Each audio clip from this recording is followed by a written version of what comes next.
7 hand-picked speakers this afternoon certainly represents Luminary in ROTARY-ASEAN. I will kick off the program, or rather, Jason is going to introduce the first speaker this afternoon, and thereafter we'll do a brief introduction, and the speakers will all do their talk, and with the aid of PowerPoint, and there's a timer down at the screen below. So they're only given 15 minutes. Yeah, 15 minutes. Otherwise, the mic will switch off at the end of 15 minutes.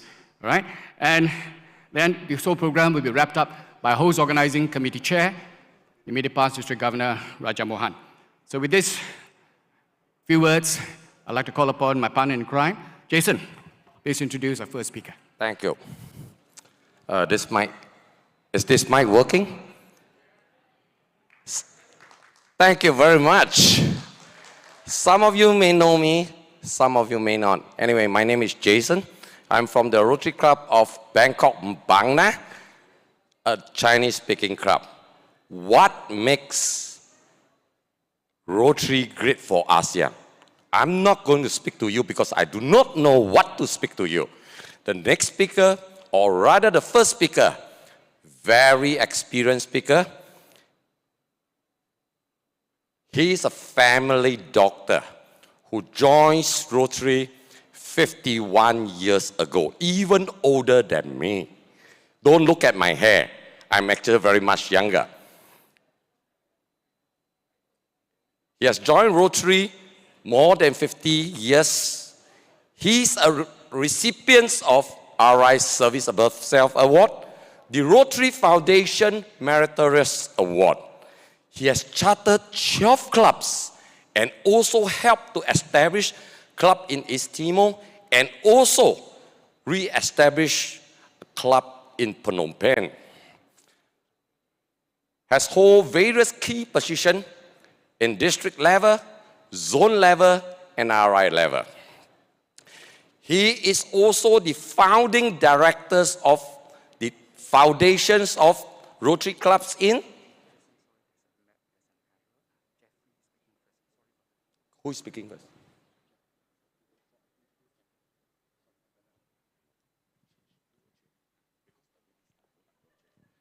Anyway, this is Rotary. There's some changes. Don't get panic. Once we started, let's go forward. You agree with me or not? If you agree, give me a little clap. Thank you very much, my fellow Rotarians. Where have I stopped? Anyway, I remember this gentleman. He is the founding directors of the foundation of all Rotary clubs in Malaysia, Singapore, and he also is the founding chair of ASEAN ICC. Now, do you know who am I going to present to you?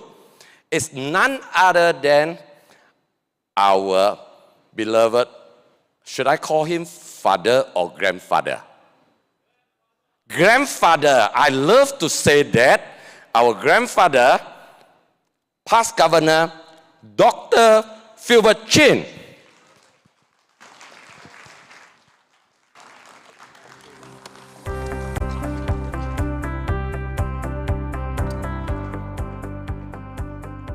My friends, I have to make a slight correction here. We have now swapped the program slightly. We'll kick off the program this afternoon with a different personality. We'll have past Governor PHILBERT immediately following past President Jeffrey Chan. Let me just briefly introduce past President Jeffrey Chan because he could put context, this whole ASEAN gathering in context. So he will kick off the program this afternoon. So my apologies to past Governor PHILBERT. Right, past President Jeffrey Chan, Senior Counsel, is actually a former interactor, and he belongs to Rotary Club of Raffles City, right? He has, he read his law at the University of Singapore, and thereafter he did his LLM from Harvard University, United States. And he has been very active in the legal circles, very active in the government sector, as well as he has been the Deputy Solicitor General, as well as holding various high positions in government, and also in the negotiation table in very important international agreements representing the government of Singapore. So indeed, Rotary Singapore is very fortunate to have someone with that legal mind of Past President Jeffrey's caliber to be with us. I first met Past President Jeffrey when I was ARC, when he spoke on a topic on membership. He was so humble, and I didn't realize his background until now. I see his biodata, I say, wow, that is a man that could certainly share a lot of wisdom with us.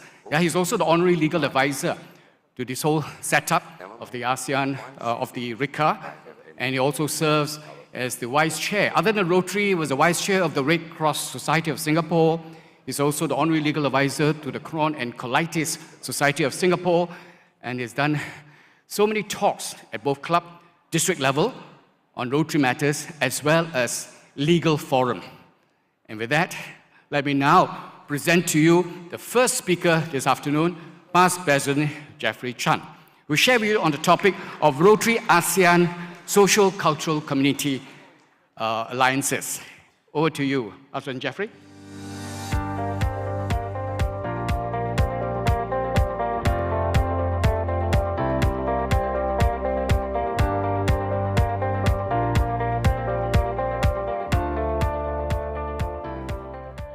Good afternoon, my fellow Rotarians. I'd like to express how happy I am to be here this afternoon.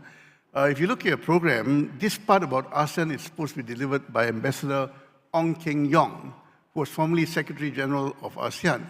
But unfortunately, Ambassador Ong is not able to be here today.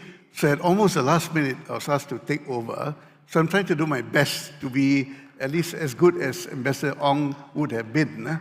And I'd like to thank the organizers for giving me this opportunity to share what I know about ASEAN with all of you. I've been with ASEAN for a very long time. I've worked with ASEAN for at least 30 years, and I've seen the way ASEAN grow. I've also been in Rotary since the time I was an interactor in 1966.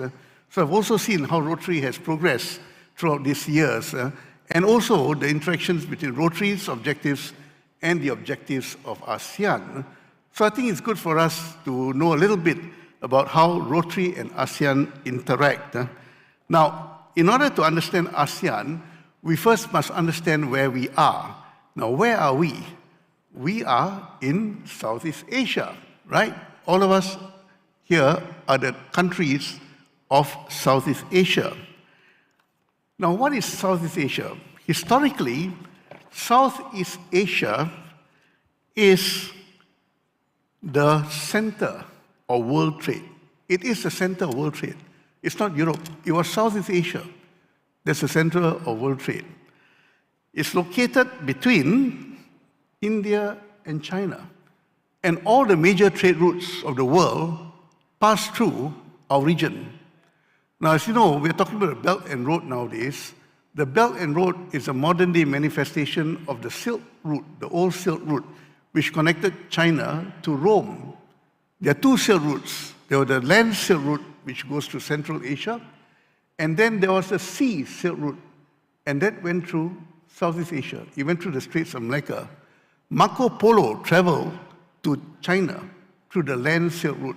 He went back to Venice through the sea Silk Route and visited many of the countries of South Asia, including Singapore, and he wrote about it in the Travels of Marco Polo, the second best-selling book in Europe for many, many centuries, the best-selling being the Bible. So what does it mean? Because all the major trade routes of the world pass through. What I say all? Because a lot of European trade within Europe actually originated from Asia, because they're trading Asian group, spices and of course silk. Well, all the major trade routes of the world pass through South Asia, which means that we are the crossroads of the world. And not only that, we are the most diverse region in the whole world. There's no region in the world that's more diverse than Southeast Asia as a region. Europe has got its basically Christian culture. And other countries, like for example the Middle East, they've got basically an Arab and largely Muslim or Muslim-Christian culture. But look at South Asia. It's got huge diversity of culture. Now, it means also that South Asia, throughout the years, throughout history, has been open to new ideas and technology. Just look at religion. Just look at the religions of South Asia, all of which came from other countries. Hinduism, Islam, Christianity, Buddhism, that all came from other countries. And yet, they were accepted and existed harmoniously in Southeast Asia. So South Asia is actually unique among the regions of the world. Now, having said all this, let's go back to the very basics, and that is, why is South Asia so important, and why are we prosperous and what we are today? It is because of trade. Trade is what links Southeast Asian countries together with each other and with the world, and it is a source of prosperity for all of us, for South Asian countries. Now, what are the historical factors that shape the South Asia today? It is actually Western colonialism. All the countries, except for Thailand, have been colonized by the West to various degrees. Now, the Western colonial powers made it a point to introduce their own system of government, their laws, and to some extent their value system to the countries of South Asia. Now, that is good, but what is bad also about this is that there appeared to have been a deliberate policy to keep the South Asian countries separate from each other. And in fact, colonial policy to a large extent discourages the people of South Asia from knowing about other countries of South Asia which are under other colonial powers. My early education was during the days of the British Empire when Singapore was a colony. I can tell you that in those days, I knew more about Trinidad and Tobago than I knew about Indonesia and Thailand. I knew more about Jamaica than I knew about Indonesia, than I knew about Thailand. I knew about Burma. I knew about the Philippines because Burma was a British colony.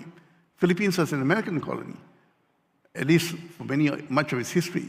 But I knew almost nothing about Indonesia, about Vietnam, about Thailand, about Laos. So that is a policy of colonialism, and the legacy of that policy remains till today. Now, the economy of South Asia during the time of Western colonialism was directed to serve the colonial masters. The exports from South Asia were all directed back to the capital of the colonial powers, not to each other. So there was very little economic interaction, except possibly at the borders.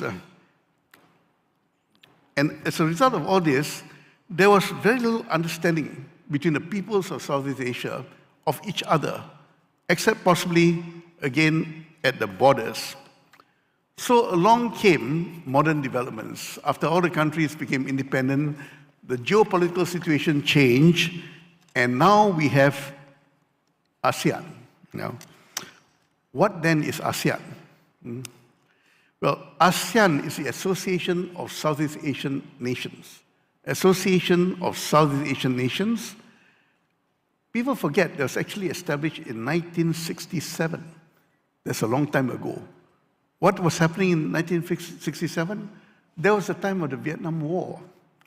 And ASEAN was initially established as a security organization by the states of Southeast Asia in order to protect their respective national defenses. But very quickly after that, it evolved into an economic organization. An economic organization focused on economics. Now, in the year 2022, all Southeast Asian nations are members of ASEAN. And what is ASEAN's declared goal to date? ASEAN's declared goal, i.e. the goal of all the countries of South Asia, all our countries, is regional integration. Not just economic cooperation, but regional integration. There is quite a difference in these goals, from economic cooperation to regional integration. Now, what are the key objectives of the first ASEAN Declaration. And I can leave you to read for yourselves, or maybe I can read very quickly. To accelerate the economic growth, social progress, and cultural development in the region through joint endeavors, underscore the word joint, in the spirit of equality and partnership in order to strengthen the foundation for prosperous and peaceful community of Southeast Asian nations. And two, to promote regional peace and stability through abiding respect for justice and the rule of law, very important for us lawyers, in the relationship among countries in the region, and adherence to the principles of the UN Charter. Now, one of the fundamental principles of the Human Charter is respect for human rights. And let us never forget that. Now we have the ASEAN Charter, which is the guiding instrument for ASEAN. How did this come about? Well, it came about because of Singapore. Singapore was the chairman of ASEAN in 2011-2012, and Singapore proposed that ASEAN be governed by a charter to be called the ASEAN Charter. So, the ASEAN Charter was adopted in Singapore after quite a process of negotiation among the countries of South Asia, and that happened in 2012. Ambassador Tommy Koh of Singapore was the chairman of the committee that actually prepared the draft of the ASEAN Charter. What is important about the ASEAN Charter? It's crucially important to remember, again, given Singapore's obsession with the rule of law, that the ASEAN Charter sought to, and still seeks to establish ASEAN as a rules-based organization. In other words, it's an organization that's based on rules which everybody knows, and everybody knows is certain. In other words, people know what's going to happen when they do or not do certain things. It's unlike in the past, where decisions and actions were taken on a somewhat ad hoc basis. So now, with the ASEAN Charter, ASEAN is to be a rules-based organization. There's going to be ASEAN law, which will then govern the actions of ASEAN states. Now, together, the ASEAN Charter came a very important concept, a concept which actually was talked about from the very beginning, but not articulated in the manner it is being articulated now, and that is the ASEAN community. Now, the Charter did not establish the ASEAN community at the time it was established. Rather, the community was established only in 2015. That's to make sure that all the countries of South Asia are ready to become part of a community before the community is established. And by 2015, it was determined that all the countries were ready to be part of the, or to be members of the ASEAN community. Now, the main objective of ASEAN and the ASEAN community is ASEAN integration and the primacy of ASEAN in the policies of member states of ASEAN. Now, the ASEAN community is supposed to be based on 3 pillars provided for in the Charter. And what are these 3 pillars? They are, firstly, the ASEAN Political Security Committee, or the APSC. This takes care of the political things, including national defense. The ASEAN Economic Community, the AEC, which, remember I mentioned, was actually very quickly the main reason for being of ASEAN, in order to promote greater economic cooperation. And thirdly, and to me most importantly, given the history of ASEAN, the ASEAN Social-Cultural Community, i.e. the ASCC. Now, ASEAN, it's understood, will never achieve and will never achieve its goal of being a fully integrated regional community until all these 3 pillars of ASEAN are functioning properly. So it's important that all these pillars function properly. I think the consensus is that the APSC and the AEC have gone a long way, But the ASCC, the ASEAN Social Cultural Community, still has some distance to go. So we come to what we are here for today, Rotary in ASEAN. How does Rotary relate to ASEAN? Now, Rotary is a non-governmental organization. The term non-governmental organization itself is rather interesting. It first made its appearance in the United Nations Charter, where it was the United Nations Economic and Social Council was supposed to work with non-governmental organizations in order to achieve the objectives of the United Nations. What did the UN framers have in mind when they used the term NGO, non-governmental organization? Looking at the available literature, I suspect that they actually had in mind Rotary International.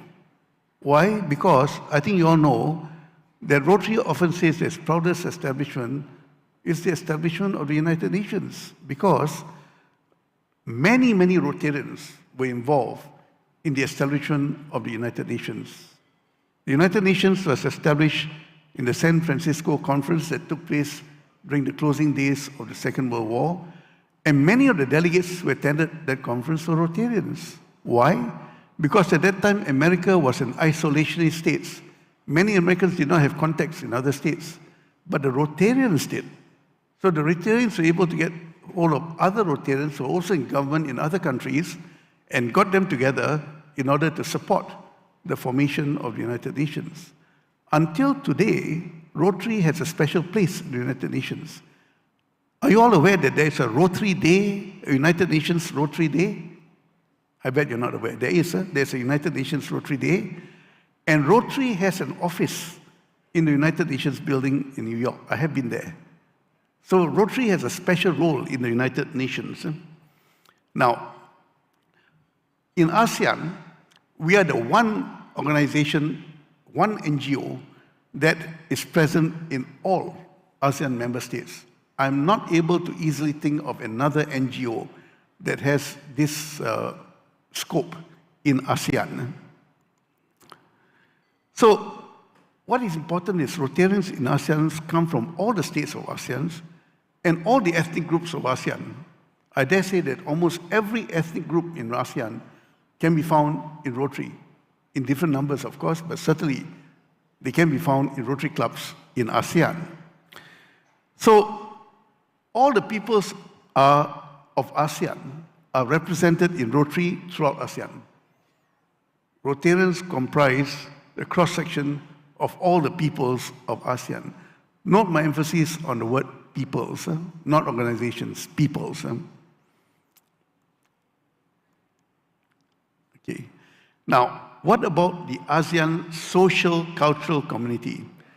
The objective of the ASEAN social-cultural community, as expressed in the blueprint of the ASEAN social-cultural community, reads as follows, and the words are important: to collectively deliver and fully realize human development, resiliency, and sustainable development through member states' cooperation on a wide range of areas such as culture and information, education, youth and sports, social welfare and development, women and gender, labor, civil service, rural development and poverty eradication, environment, disaster management, and humanitarian assistance. Now, these words sound rather familiar. Where have we heard these kind of words before? The objectives of Rotary. The objectives and goals of the ASEAN social cultural community are almost identical. In fact, they say in practice, identical to the objectives of Rotary, which all of us subscribe to. Rotary does, given the way we are represented throughout ASEAN, given the type of people we have in Rotary throughout ASEAN, can be a very powerful force for advancing the ASEAN social cultural community, the one pillar of ASEAN that still needs a lot of advancement. So what is the way forward? Here's where I come with some suggestions, and there'll be more suggestions coming from the speakers who will be addressing you all this afternoon. Firstly, Rotarians and Rotary clubs must develop greater ASEAN centricity in our programs. In other words, when we formulate programs and projects, bear in mind that we should try as far as possible to put our projects and programs in the context of ASEAN. That's something that we can do. In this respect, priority should be given to the following: development of relationships with Rotarians as well as communities in other ASEAN member states, projects in and among ASEAN member states. So rather than do a project in a country which you're not familiar with, why not focus your projects in ASEAN member states? Then have greater sensitivity to information about ASEAN member states. I dare say that very often Rotarians are focused on their own state and maybe countries where they have sister clubs in, but not on the region as a whole. So maybe more information needs to be pushed down to members of clubs about our region and about ASEAN and the objectives of ASEAN. Then, very important, develop linkages with institutions of the other pillars of ASEAN. ASEAN is full of institutions. In fact, ASEAN has been said to be a bowl of alphabet soup. Everybody has got acronyms. You have the AEC, the APSC, and every organization in ASEAN has got words. It's actually a collection of words. So it's good for Rotary to develop linkages with all these other institutions. And they include government officials, academia, economic entities, and these will include trade organizations as well as chambers of commerce, and involve them in Rotary clubs. More importantly, get involved as Rotarians in the activities of ASEAN and ASEAN-associated entities. If you're involved in the Chamber of Commerce, make sure people know that you're Rotarian. You're also a member of the Chamber of Commerce, but you're also a Rotarian. Make sure that people know that you're Rotarian. Now, sorry, before that, how do we get involved? Well, in international diplomacy, it's often said that there are 3 tracks.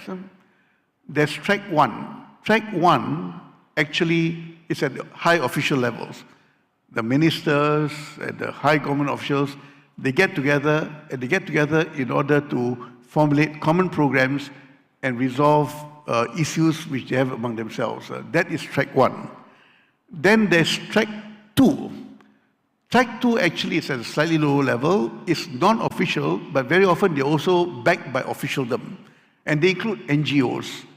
So NGOs, and again, they meet and discuss and have programs in order to advance interests of their respective countries and also to achieve objectives, like, for example, the objectives for ASEAN. But track 3, to me, is the most important. What is track 3? Track 3 is often referred to as people-to-people diplomacy. This is where the people of one country get in touch with the people of another country in order to work together, in order to achieve common objectives. Ultimately, the objectives are peace and prosperity. Rotary is ideally situated to work in the track 3 space of ASEAN. Why? Because we can work with other Rotarians in other ASEAN countries in order to achieve the objectives of both of Rotary as well as the objectives of ASEAN. And this is something that I'll seriously commend the Rotary RICCA to consider focusing on. So, in conclusion, what do we see going forward? Now that we have the RICCA, we now have a vehicle in order for Rotary to play a very important role in ASEAN, and also for ASEAN to have an influence on Rotary. And this is important because our objectives are similar. By doing this, we actually are becoming better Rotarians, but more than that, we are becoming better citizens of the member states of ASEAN. So thank you all very much for your attention.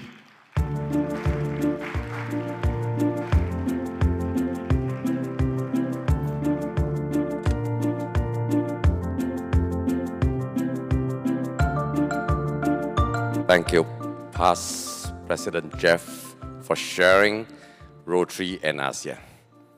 Now, it is time for me to present past Governor Dr. PHILBERT Chin. I'm sure I don't have to introduce him once again. Just remember, he has been a Rotarian for more than 50 years and has been the founding directors for foundations of all Rotary clubs in Singapore, Malaysia, and also the founding chairman for ASEAN ICC. What makes Rotary great for ASEAN? Over to you, past Governor Dr. PHILBERT Chin.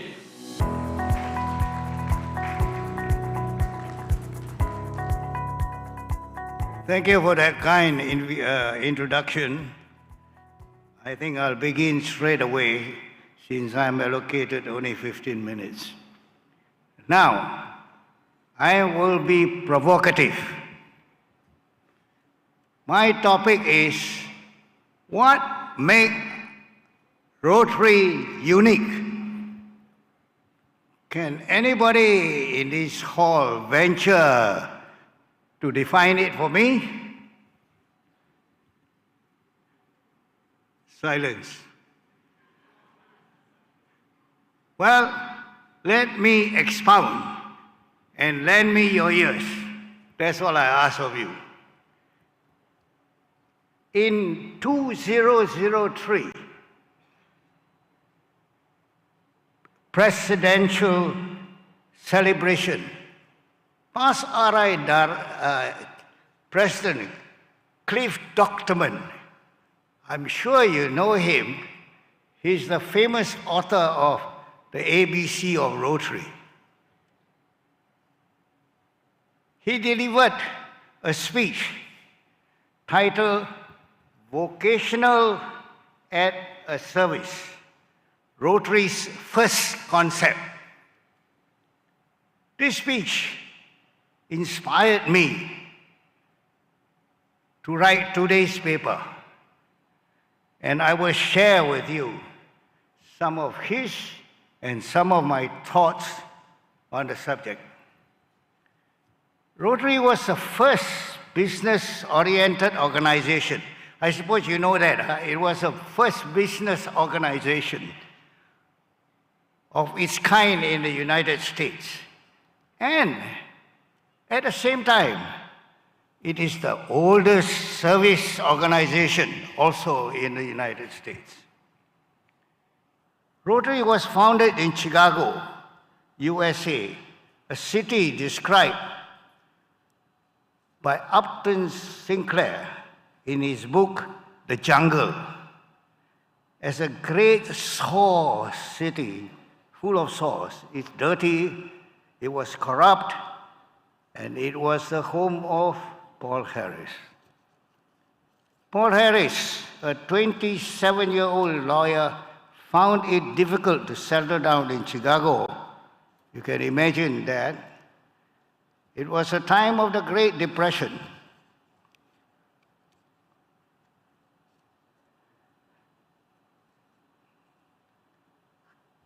And out of loneliness, he and 3 friends decided that they would form a club, and they would call it Rotary.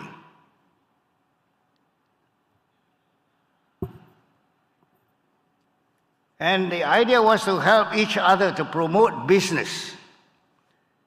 They could only join if they are a member vouchsafed by another. Thus was established the first Rotary's classification system.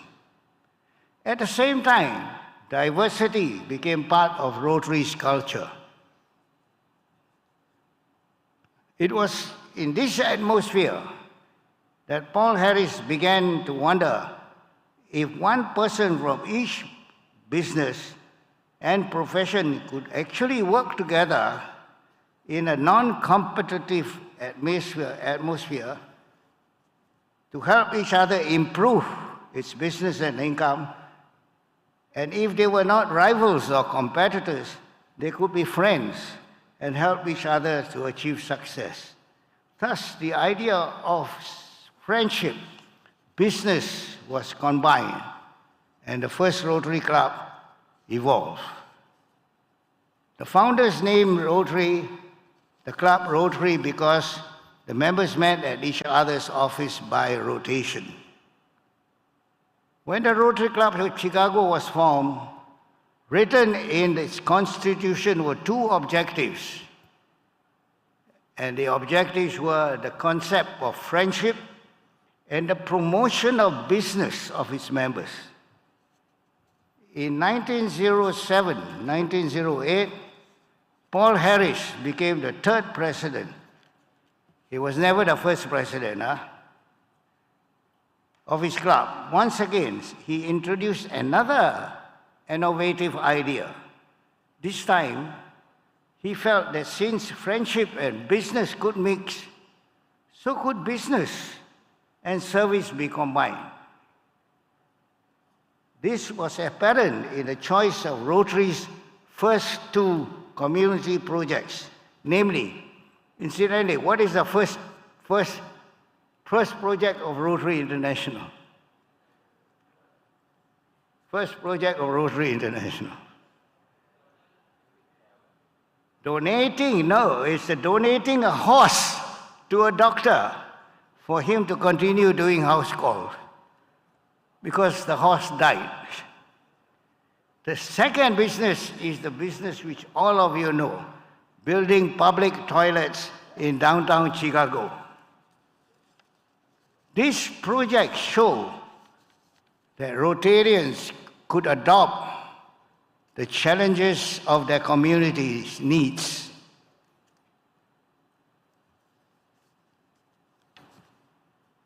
And set an example that was to be the forerunner of countless similar services rendered by Rotarians throughout the world.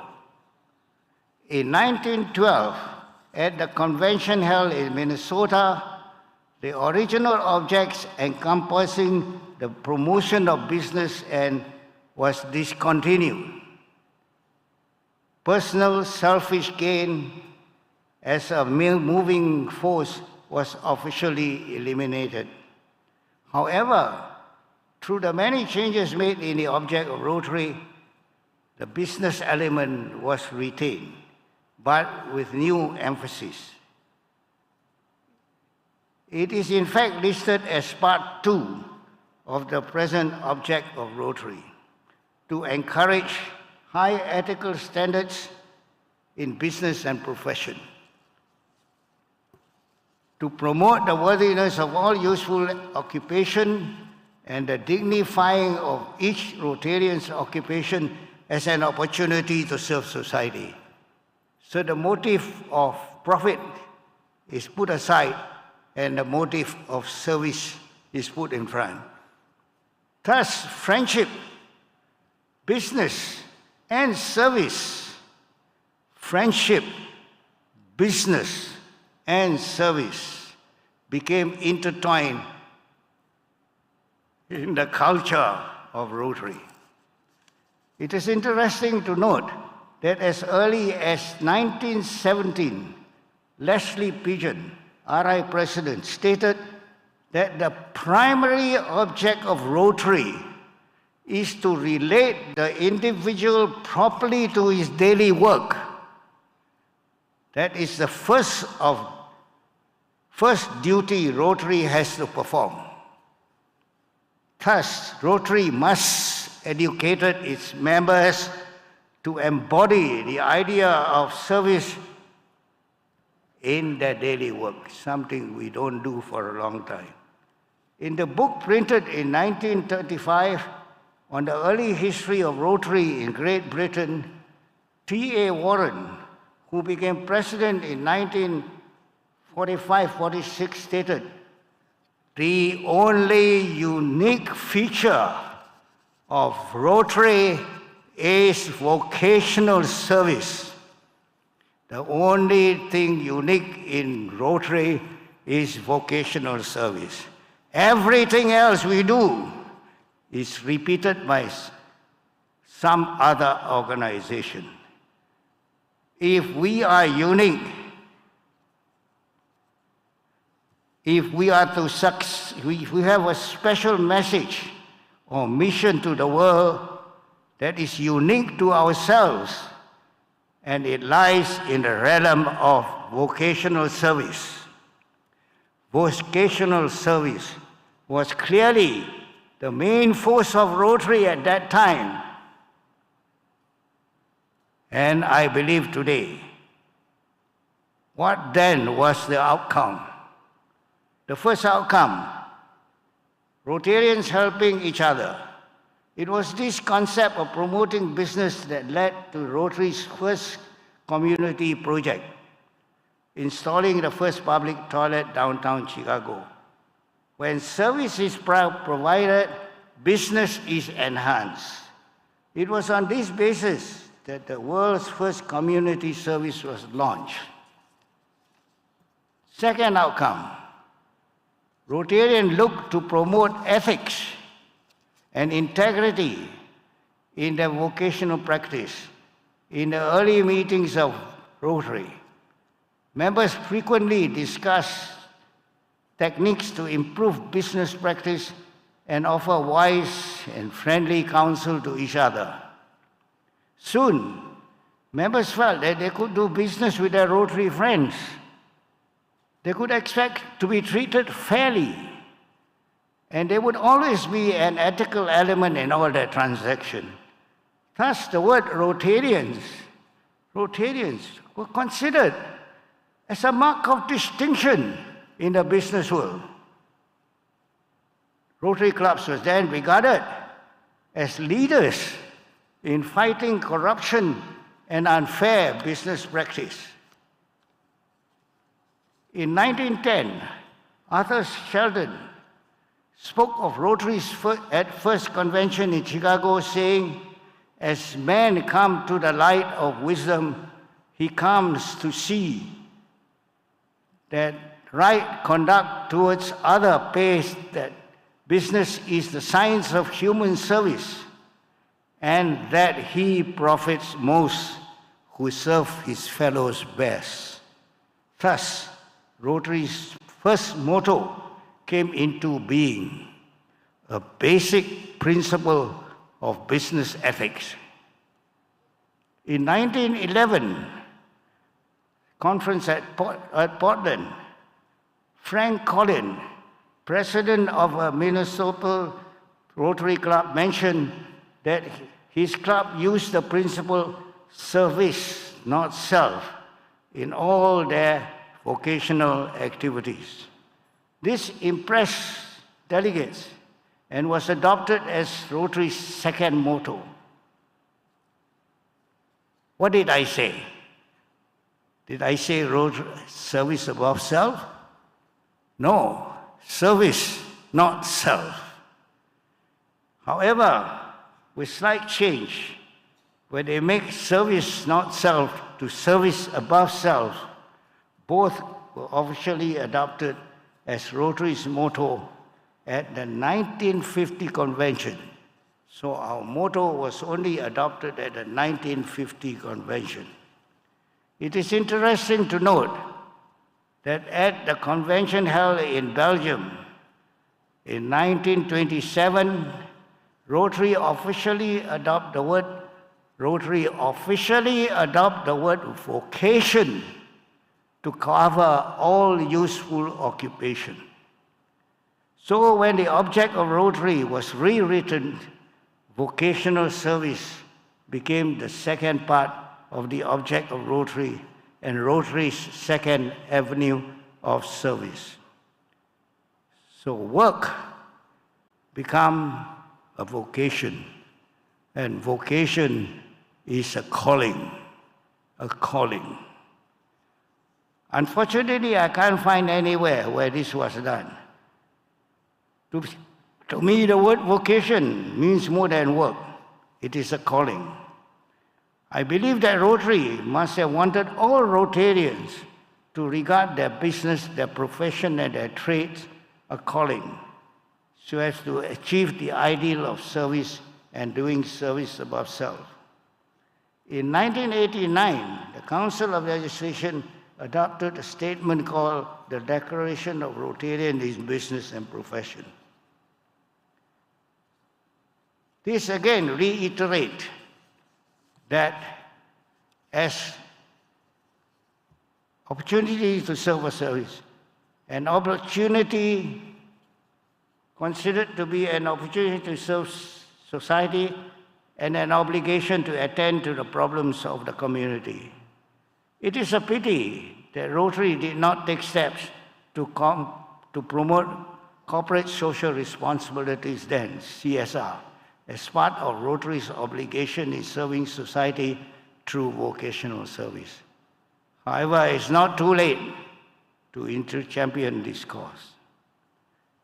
In 1934, at the St. Louis Convention, RI President Will MEHTA drafted a fundamental statement which was adopted.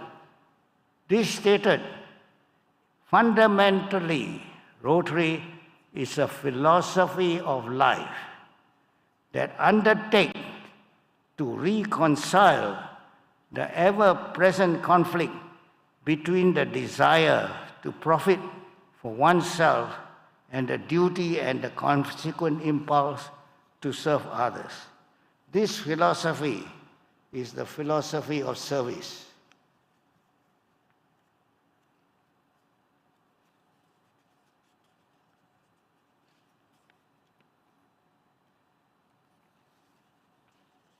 Service above self, and is based on the practical, ethical principle that he profits most who serves best. That is the basis of vocational service in Rotary. When Rotary started, there was disruption in society, and Paul Harris introduced 3 elements that made Rotary grow: friendship, business, service. Today, there is even greater disruption. Unethical, illegal practices flourish. Confidence in business and profession trust has been eroded and lost. If vocational service was the basis of Rotary's activity in the beginning of the last century, I believe it is more important to restore business and professional ethical concerts through vocational service as Rotary's primary responsibility in this century. The challenge is for Rotary clubs in ASEAN to take on this task. So what makes Rotary great? What makes Rotary unique? The answer you should know by now. If Rotary is an organization, Rotary is an organization that stands on 3 pillars, just like ASEAN, not 2 pillars, namely friendship. Friendship, the foundation upon which Rotary is built, is, a quotation from Paul Harris. Friendship, the foundation upon which Rotary is built is friendship. On no less than firm foundation could he have stood, Paul Harris. Another quotation, Rotary's friendship is devoid of profit. It is nurtured by sharing. It thrives on service. It's common bond caring. Vocation. Another definition of vocation. Vocation is a philosophy of life that undertakes to reconcile its ever-present conflict between the desire to profit for oneself and the consequent impulse to serve others. That is from the Manual of Procedure. Each Rotarian is a connecting link between the idealism of Rotary and that trait and profession, Paul Harris. Service, and the definition of service is, I don't know what destiny you will be, but one thing I know, the only one who will be really happy are those who have sought and found how to serve. from the great Albert Schweitzer. Another quotation, no Rotarian whose motto is service above self should call himself a Rotarian if he does not make time to serve. If we love, we begin to serve. Mother Teresa. So what makes Rotary? So what is missing today is vocational service, which was adopted as a second part of Rotary and today sadly neglected and needed to be urgently revived. Let's make all these three happen as we move into ASEAN ICC. Thank you for lending me your ears. Thank you. Thank you, Past Governor Dr. PHILBERT Chin. My fellow Rotarians, I know it is very tough to listen to speeches, especially during lunches. May I request all of you to stand up. I'm not going to let you have a very tough exercise, but this is a time whereby we are going to service our fellow Rotarians. Find the one that you like most and massage them. This is service. Fellow Rotarians, this is service. Okay? The other way around. It's time now. Everybody, please take your seat. Ladies and gentlemen, please take your seat. The next speaker will speak on shaping the Rotary image. But before we know how are we going to shape the Rotary image, we need to shape our body in order to listen to how are we going to shape the Rotary image. So, next speaker will be Past Governor Andre Suharto. He is currently serving as Regional Rotary Public Image Coordinators for Zone 10B and 10C. He do not want me to introduce much because I'm taking away his time. And most of us, he is our mentor. He has been three times IA training leaders. He has been 2-time GNTS training leaders and recently appointed as GETS training leaders. Without further ado, I would like to present Past Governors Andre Suharto. Thank you. Thank you very much. Rotary dignitaries, distinguished guests, ladies and gentlemen. The previous speaker, Past District Governor PHILBERT Chin, has spoken about very much on vocational service. Now, my next talk is about shaping the Rotary image among the ASEAN countries. I'm not going to talk about logo constructions because I think all of you are already familiar with that. With the past couple of years, I've been speaking on Zoom, guiding a lot of Rotarians about how to construct the proper brand-compliant logos. So today, I'm going to tell you that the most important thing in branding is to be able to give a good and memorable experience with anyone that you are interacting with.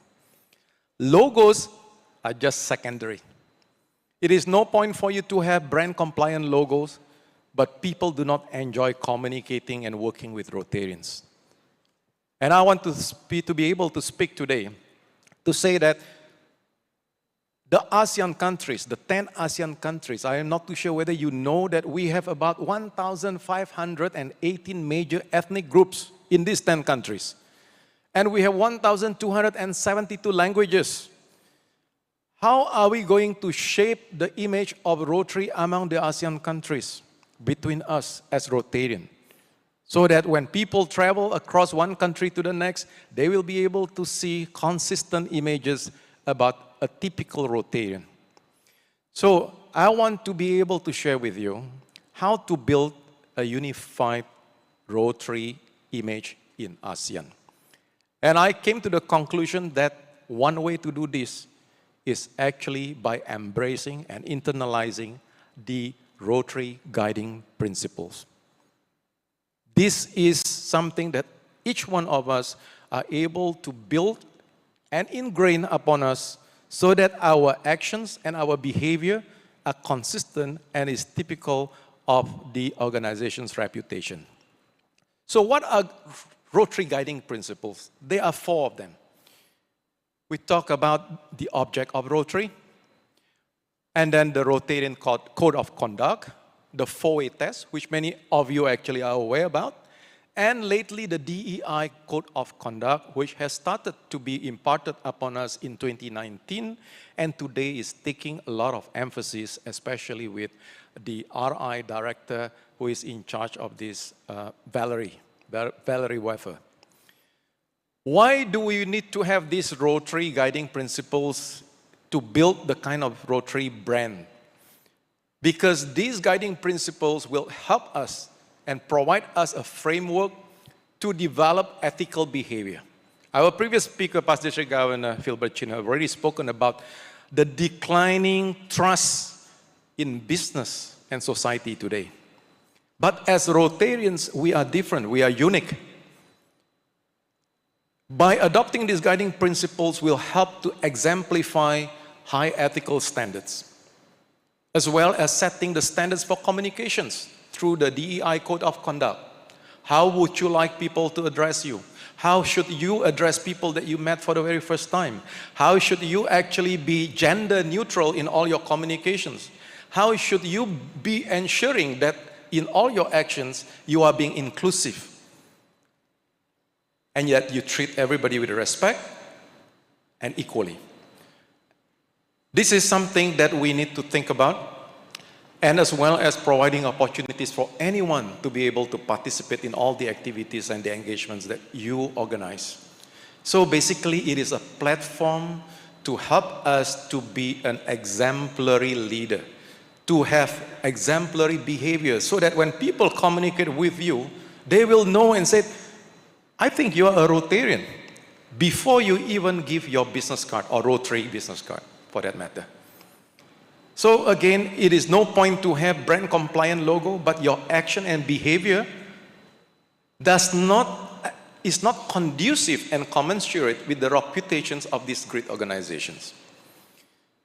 And in our district, 3310, we have another guiding principle, which is called the Guide to Daily Living. And this was actually crafted by Past District Governor PHILBERT Chin. What is it? Well, it is actually written on page 33 of the magazine, of RICCA magazine, if you would like to refer to that. Basically, it says, have I given some time for self-reflection? Have I spent some time, quality time with my family? Which I must admit, I am actually in neglect of that. Because why? I spend too much time on Rotary. And third, have I given the best to my work? And the last but not least, have I actually given time to reach someone near and far? That is the Rotary Guide to Daily Living in our District 3310. And the object of Rotary very much focused about the development of friendship and taking that as an opportunity to do service and high ethical standards as exemplified on the screen in item number 2. And the applications of the ideal of service in Rotarians, not only in personal, but business as well as in community life. And last but not least, to help promote international understanding, peace and goodwill by having projects that you do in one country against another ASEAN countries. And the Rotarian Code of Conduct says that we as Rotarians must act with integrity, with high ethical standards, and in my personal and professional life. And deal fairly with others and treat them with respect. And then use your professional skills. As mentioned by PDG Dr. PHILBERT Chin, we are unique because of our vocation. Through vocational service, we contribute to the betterment of the society.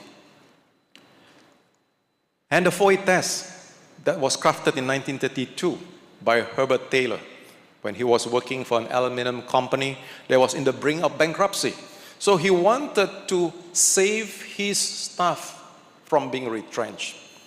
So he continued to pray, think about how his organization can be different from his fellow competitors.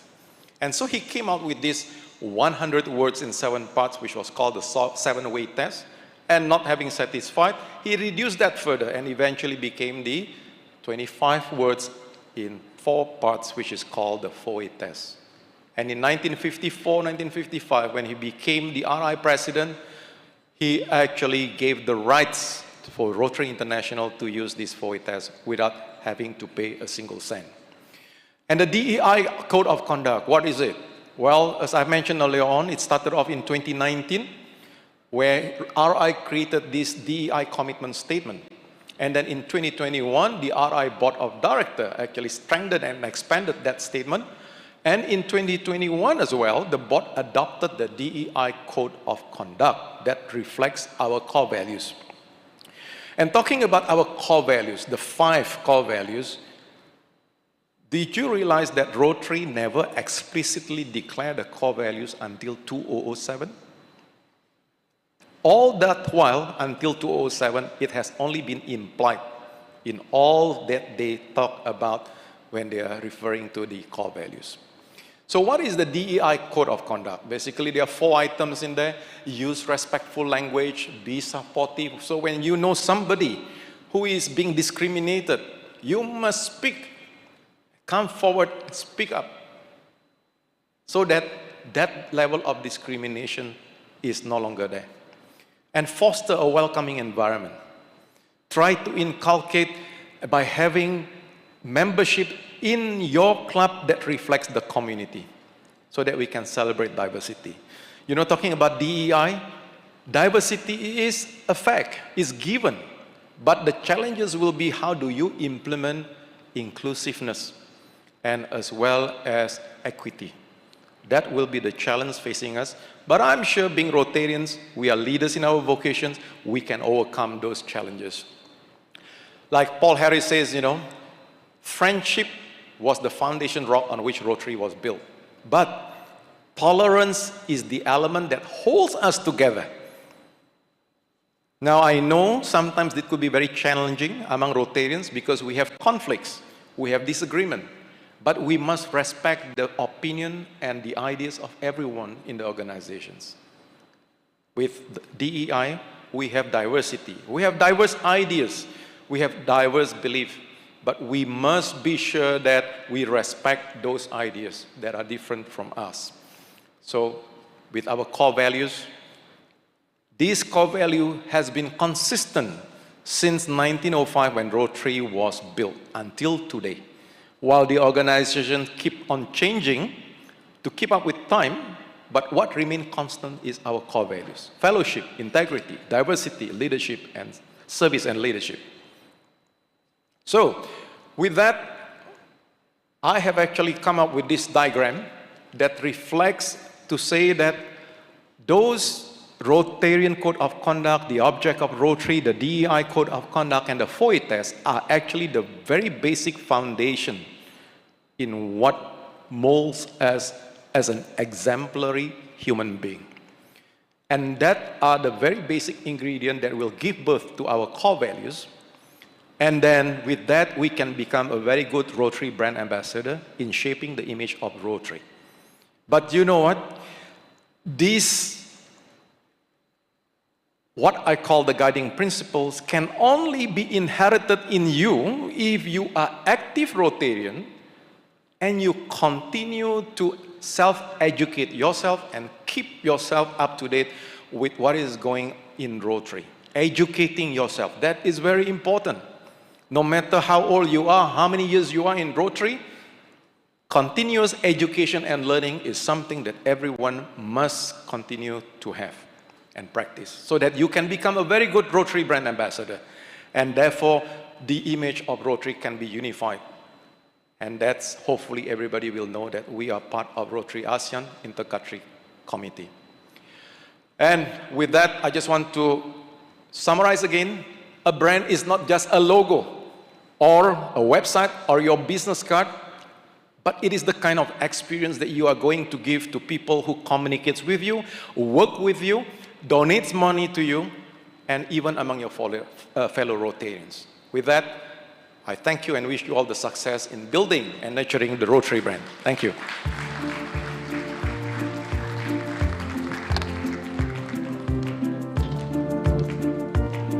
Thanks.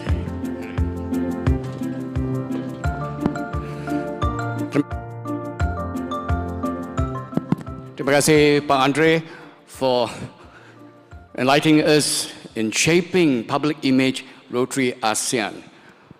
Right, now it gives me great pleasure to introduce the next luminary speaker, none other than my sister for more than 3 decades. And I say my sister meaning my club Gombak and Gambir were sister clubs for more than 3 decades, right? And this lady joined Rotary in '89, and she was the governor the year when I was president, 97-98. Show Rotary Cares. She was the youngest, must be surely one of the youngest governor in our region. Even before she hit the 4 series, she was already a governor in her district. And she was the second woman governor of ASEAN. And today we're very lucky to have the first 2 women governors with us today. And I didn't realize past Governor Natalia graduated in Chinese Studies, University of Indonesia, and went on to University of California, Berkeley, to do her Master in Arts. And I only knew her at the time we were sister club. We knew she owned and managed 2 securities firms. She was also chairing the listing committee of the Jakarta Stock Exchange at a very young age as well. And in terms of Rotary, she's had so many presidential appointments. The list is quite amazing. Women in Rotary, membership development and retention. Yeah, and what else? TRF and APS strategic advisor, right? As well as Asian affairs. And she has represented RI President to District 3080, which is past RI President Raja Sabu's district, as well as District 3810. And her latest assignment was as a member of the RI Strategic Planning Committee for 5 years, in which she chaired 2021. And speaking of that, Natalia is obviously someone who's very transparent, because she was the chair of the Transparency International Board and also headed the Indonesian Transparency International, and also held a position in University of Indonesia in the Transparency and Governance Committee. And with those few words, I'd like you to join me in welcoming the very elegant past District Governor, Natalia SUHARTO, to do a presentation on the future of Rotary in ASEAN. Clickers here.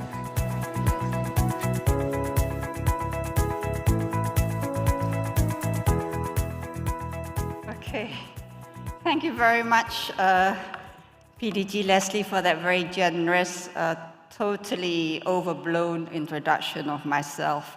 Conveners, PDG, PHILBERT, DG Dolly, RI Director Nominee, Jukim Bok, Organizing Chair, IPDG, Rajamohan, and of course the very, very busy General Secretary, past President Jimmy Uy, fellow Rotarians, Rotaractors, friends. First of all, I'd like to thank you for giving me the opportunity to share my thoughts on the potential for Rotary's growth in ASEAN at this inaugural assembly of the Intercountry Committee. This is an historic moment, which I hope will mark the beginning of a stronger Rotary presence in ASEAN. In the few minutes that I've been given, I would like to briefly give an overview of ASEAN, Rotary's presence in ASEAN, the sustainable goals and our areas of focus, and touch a little bit on our action plan. As we all know, there are 10 ASEAN member states with a combined population of 650 million people and a GDP of $2.8 trillion. We have enjoyed rapid development in the past decade. It's not moving. Aha, no wonder everybody was so quiet. All right, so this is my overview. This is who we are. Population of 650 million and a GDP of 2.8 trillion. We have enjoyed rapid development in the past decade, being the third fastest growing major Indo-Pacific economy after China and India. But what is striking about ASEAN is our diversity, politically and economically. Indonesia, being the largest country with the biggest economy, still needs to ensure that it doesn't get stuck in the middle income trap, while Singapore, being the smallest city-state, has a GDP per capita as high as any other developed country. This diversity is also reflected in the ranking of ASEAN member states in the Human Development Index. Indonesia, the Philippines, and Vietnam sit in the middle, while Singapore and Myanmar are at the opposite extremes. Yet, despite the diversity, the citizens of ASEAN are committed to creating one vision, one identity, and one community. This is also the commitment of this Inter-Country Committee in ASEAN. We want to unite the people of ASEAN through the service we do in Rotary.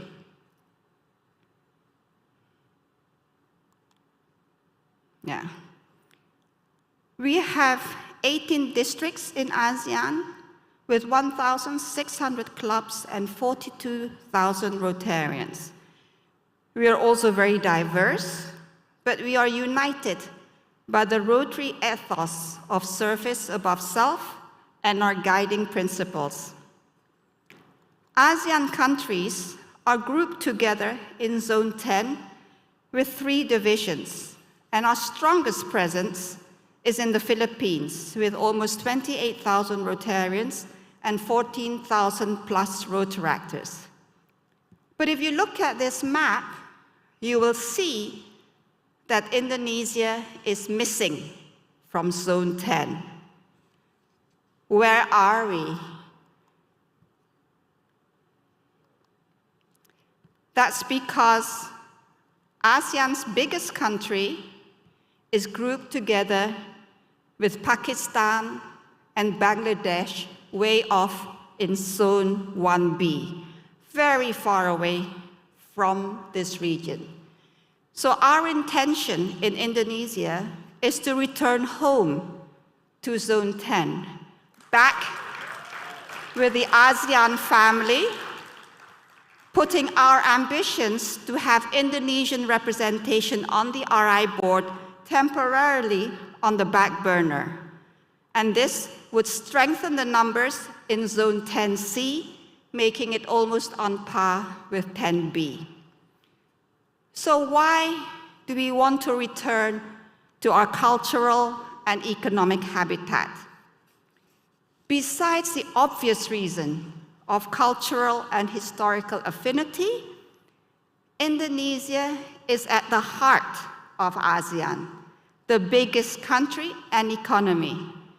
The ASEAN Secretariat and the ASEAN Foundation, potential Rotary partners, are both located in Jakarta.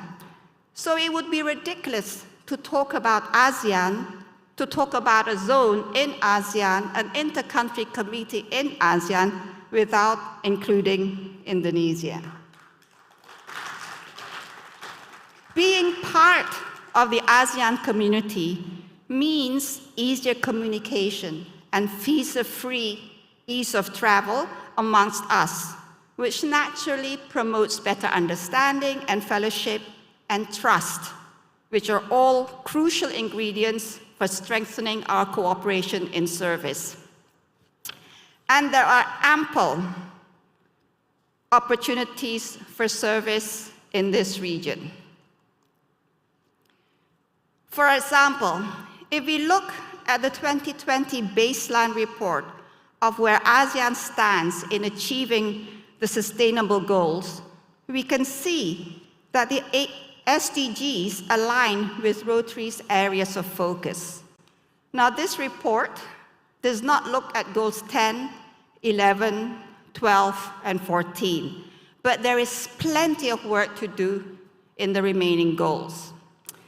Just to remind you, these are our areas of focus. And if we go through the SDG baseline report, we can see that many of the key areas identified are in the realm of at least 5 of our areas of focus. We in Rotary are people of action. We do service. Now these are the 5 areas of focus which align with the SDGs. We are people of action. We do service projects in the CLMV countries, as well as in the big 6 countries of ASEAN. Between 2013 and 2021-22, ASEAN has done 1,395 global grant projects valued at more than $79 million.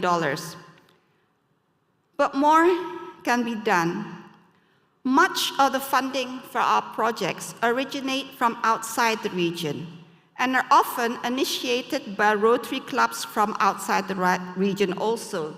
So why don't we do more pan-ASEAN projects? We can play on the strengths of each of the districts and of the Rotarians to collaborate with those who can maximize these strengths.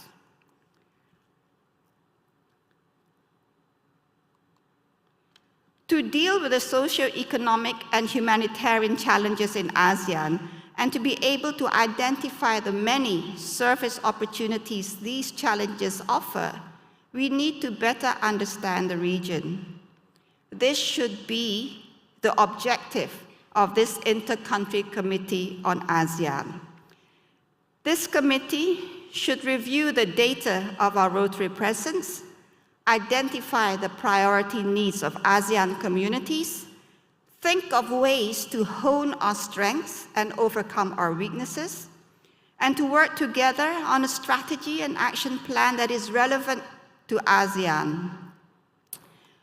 We need to demonstrate our ability to adapt to the dynamics within ASEAN, engage more Rotarians and stakeholders in our service, thereby expanding our reach. And, most importantly, we will be able to make our impact felt by the peoples of ASEAN. Perhaps then, we should be able to advocate for the inclusion of Rotary International as an entity officially recognized by ASEAN, or at the very least, have ASEAN proclaim a Rotary Day in ASEAN, as suggested by past President Jeffrey some 4 years ago. In so doing, not only will we be able to apply Rotary's vision statement and action plan in the service that we do, but with the power of Rotary, we will be able to create a more relevant Rotary in ASEAN and contribute to a more united and caring ASEAN community. Thank you very much for your kind attention.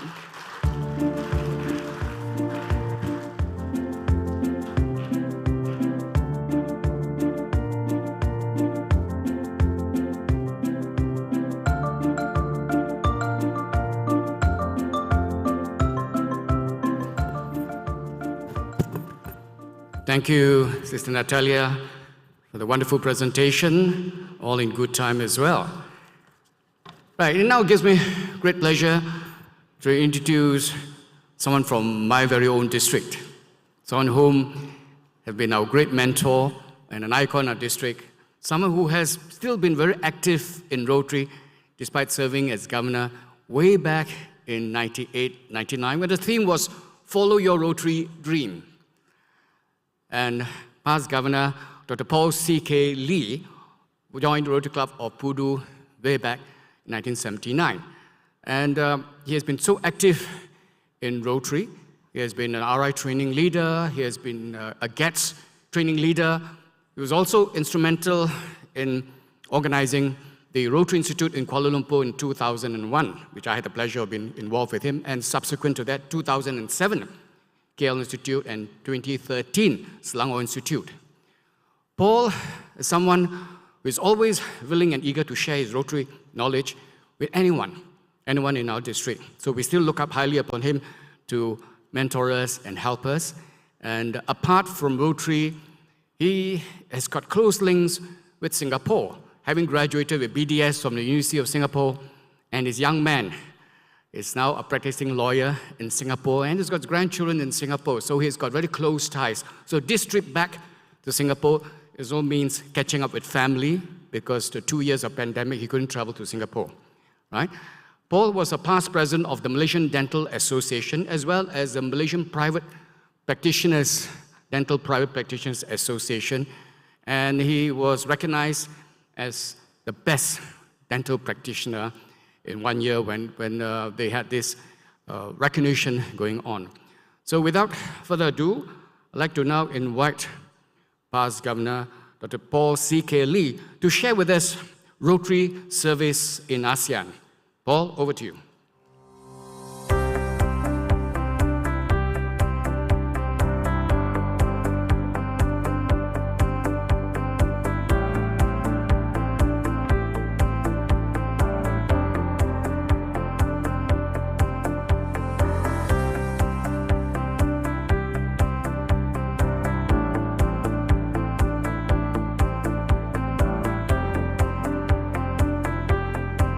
Thank you very much, my good friend Leslie. According to the time, I'm supposed to have delivered my talk. My dear friends, let me save some time by just addressing our Rotary dignitaries and my Rotary friends. I'm honored to be given this opportunity to be one of the speakers in this, our Rotary Intercountry Committee ASEAN, RICCA General Assembly. First of all, I must congratulate my mentor and my very good friend, the very visionary PDG PHILBERT Chin, who at the young age of 84 still has the energy and passion to put his vision into action to convene this meeting. PHILBERT served as district governor when our two districts, 3300 and 3310, was one. I salute you, sir, on your dedication and commitment to service. Thank you, PHILBERT.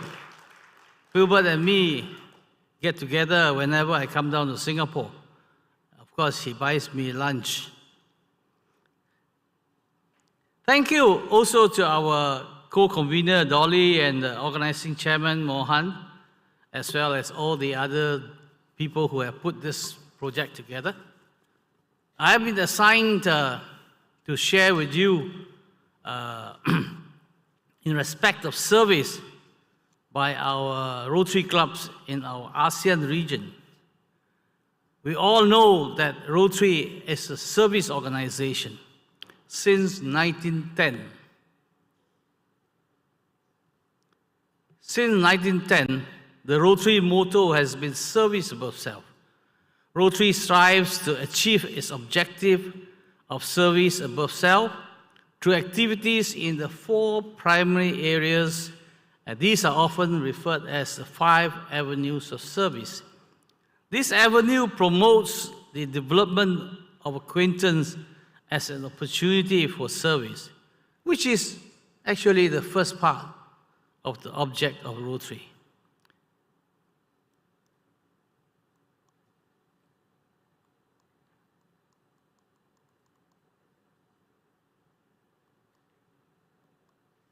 Does it move?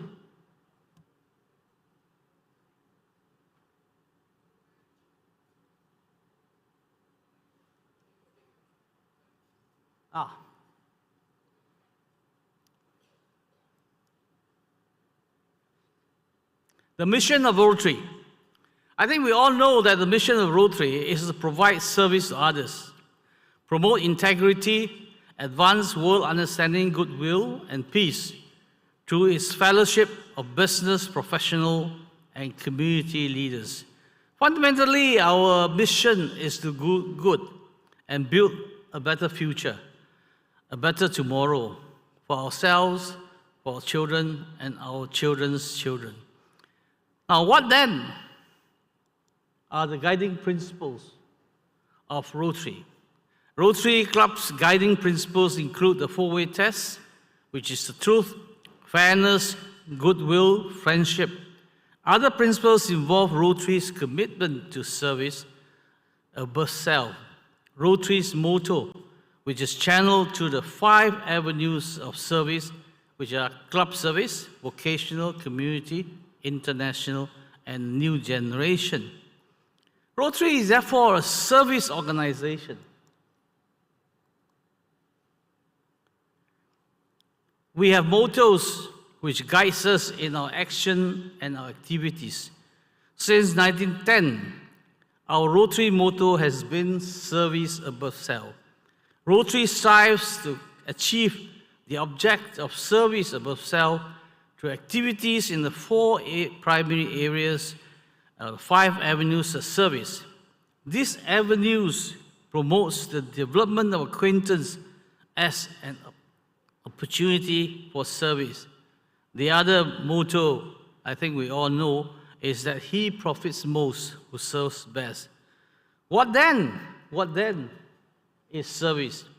Service, according to Christopher Lovelock, are activities that provide benefit for at specific times and places as a result of bringing about a desired change or on behalf of the recipients of the service.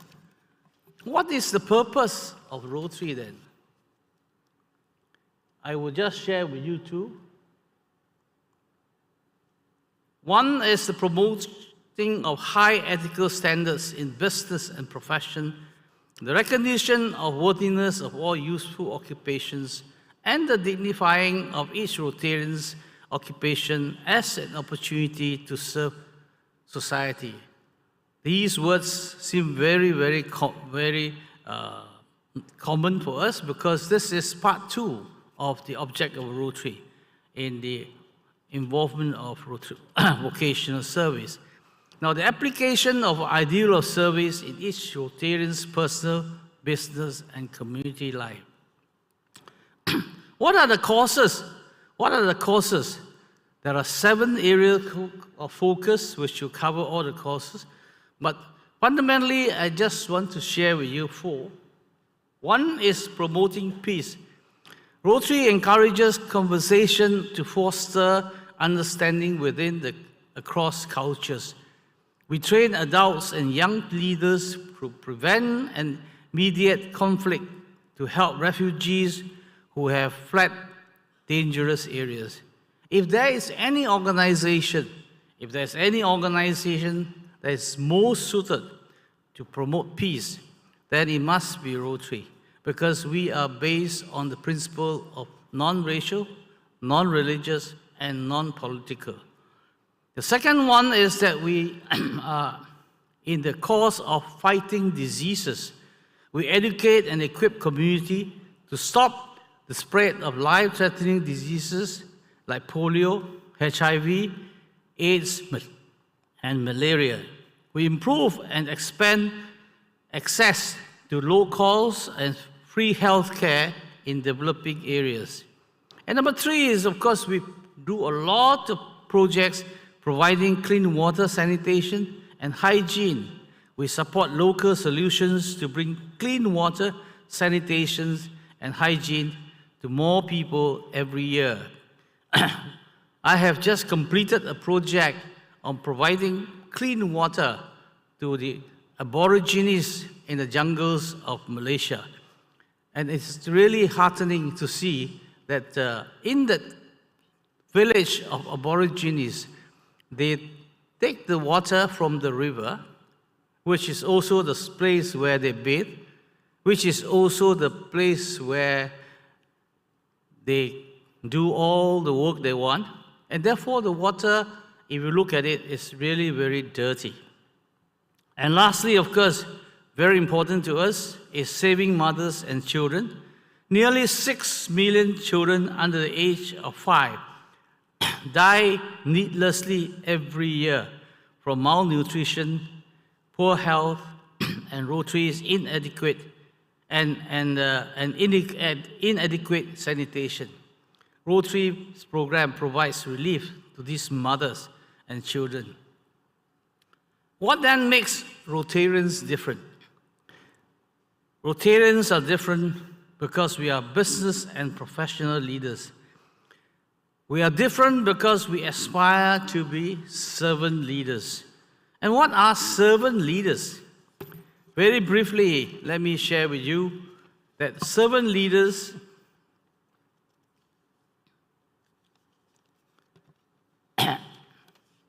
covers the following characteristics.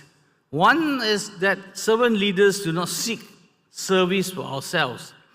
It aims to serve others, do not propose to do our own will, and do not promote ourselves. There are much more on servant leadership which you can Google for more.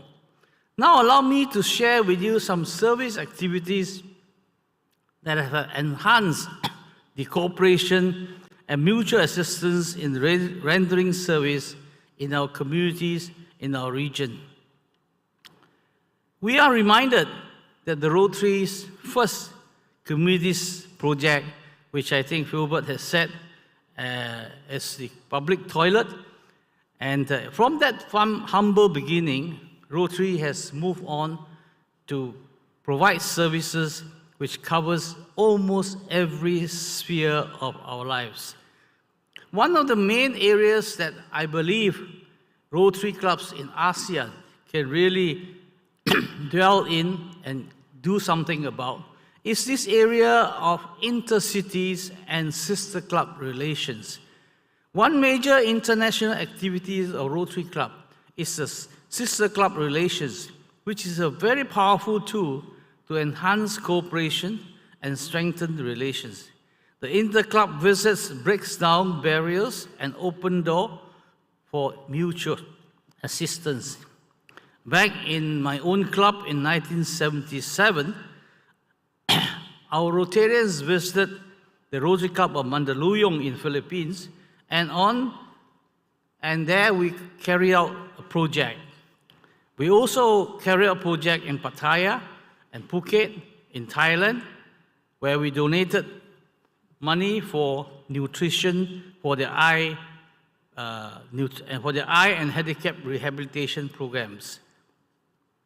In 1985, we signed our 5th sister club relations with the Rotary Club of Taichung South, when 11 Pudu Rotarians and aunts made an intercity visit to Taichung. Every year we visited our sister clubs, our 5 sister clubs of Songkhla, Thailand, Mandaluyong, Manila, Hong Kong Harbour, Singapore West. We make it a point to attend each other's club installation. We extended our sister club relations to our youth in this region, where we sent our interactors for a week stay in Songkhla, and the Rotary clubs from Mandaluyong came and stayed with us for 7 days. The second one, which is very important area, which I think the Rotary clubs in ASEAN area can definitely hinge on, and I think it is already in the pipeline, and that is to use the Rotary Foundation grants. It is a very powerful tool because this is a tool which can enhance relieve the financial burden to a certain extent. So the utilization of the Rotary Foundation grants will provide immense benefit. It is not only lessens the need to raise the bigger sum of money for the projects, but also promotes better world understanding whilst encouraging support of the foundation. Over the years, we have supported the matching grants of our sister clubs, and they have supported ours.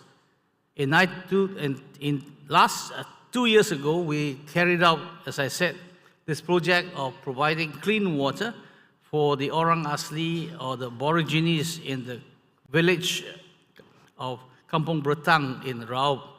And that project had the participation of all our sister clubs, many of our clubs in the district, and it cost us 400,000 ringgit. Another avenue of service that is very important and enhances the spirit of cooperation is the disaster relief assistance. I'm sure very often we do support clubs from another country, but this area of disaster relief assistance, if it is provided greater impact, it can be of tremendous help because we see tremendous amount of disaster happening in our region. The mutual assistance and inter-country cooperation is truly a hallmark of Rotary's benefit. It is said that a friend in need is truly a friend indeed. Disaster strikes regardless of national boundaries. As early as 1985, when Typhoon 8 struck, Pudu donated money to our sister club of Mandaluyong to aid the victims of the disaster.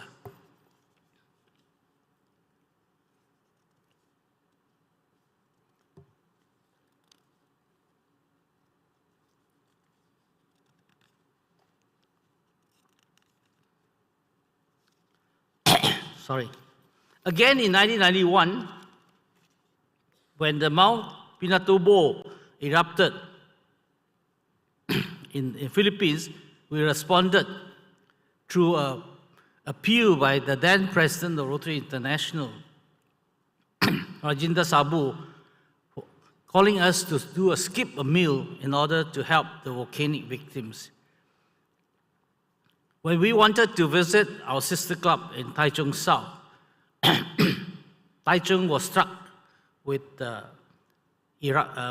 earthquake, and then therefore we couldn't go to the club, but we raised money for not only Taichung, we also provided funds to help the Rotary clubs in Pakistan, as well as the Yogyakarta earthquake. And another one which is of significance, which some of you may not know, is that after the fall of communism in Cambodia under the Pol Pot regime, many lives and many people lost their limbs because of the landmines that was planted in the villages. Through a project called the Cambodian Limb Project, together with the local newspaper, Chempaka Holdings, Interactors and Rotractors, we raised the money to help to start a Malaysian prosthesis center to make limbs for the Cambodian victims. And that amount of money we raised was almost in the region of 30,000, and it was given to Stan Winsor from the Cambodian Trust. The other general cooperations which we had done was in the areas which continue to capitalize on Rotary's motto of service above self, and to seek help and assistance from Rotary clubs of other districts and other countries. In so doing, developed and promoted long-lasting friendship, long-lasting bonds of friendship. Rotary's mutual cooperation is not confined only to service. In 1995, we participated in the first ASEAN Rotary Golf Fellowship. In 1996, we attended the RI Regional Conference in Bangkok. We also had an international RILA with youth from all the countries in ASEAN participating. In 2002, international camp, a WCS project was carried out to upgrade the library of a school in Pahang with donations of books from our sister clubs from Thailand, from Jakarta, Gambia, from Hong Kong Harbour. Such is the international cooperation amongst the Rotary clubs in the region. It is we ourselves can never understand the miracle of Rotary. It is limited by only our own imagination. The advent of cooperation amongst Rotary clubs in the ASEAN country should now propel us to serve with greater vigor and under wider dimensions for all good. We do not know what will Rotary be tomorrow, but we know that what Rotary will be tomorrow depends on what we Rotarians do today. And with that, my friends, I thank you very much.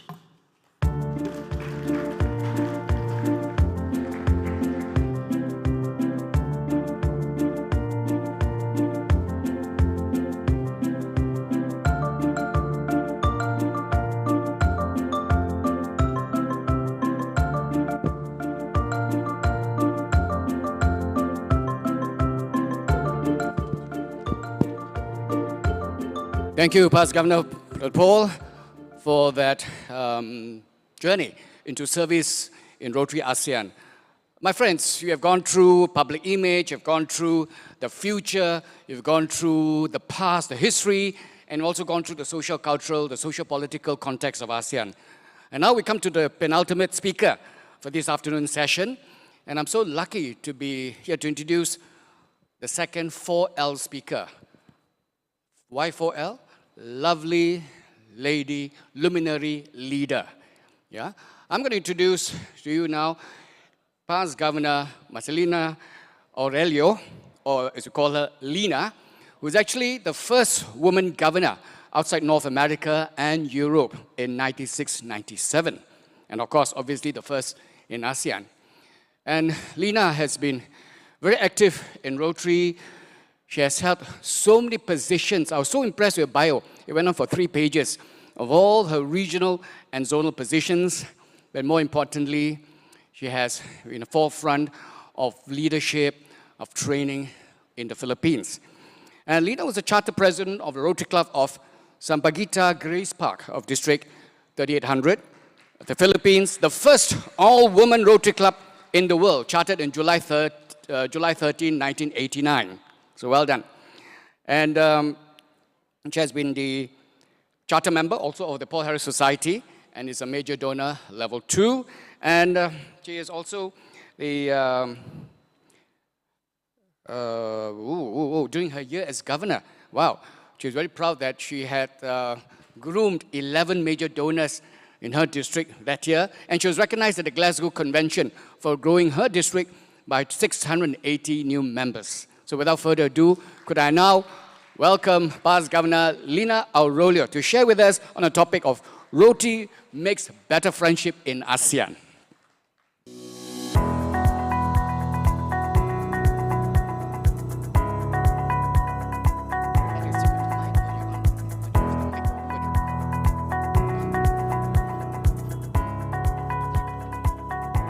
Thank you for your very kind introduction. Salamat pagi, salamat siang. Sawadika, mabuhay Philippines. My friends, we all came together with a shared understanding that ASEAN as a whole is greater than the sum of its parts.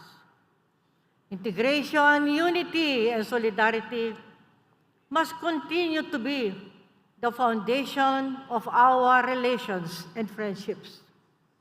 In today's world, we who belong to ASEAN should continue to advance together. We live in a region that has prospered, where millions have been lifted out of extreme poverty and connectivity and improving themselves. Overall, we are contributing to each other's development. We have also endured many complex challenges over these years. Many countries have faced financial crises, energy shortages, natural disasters, and climate change.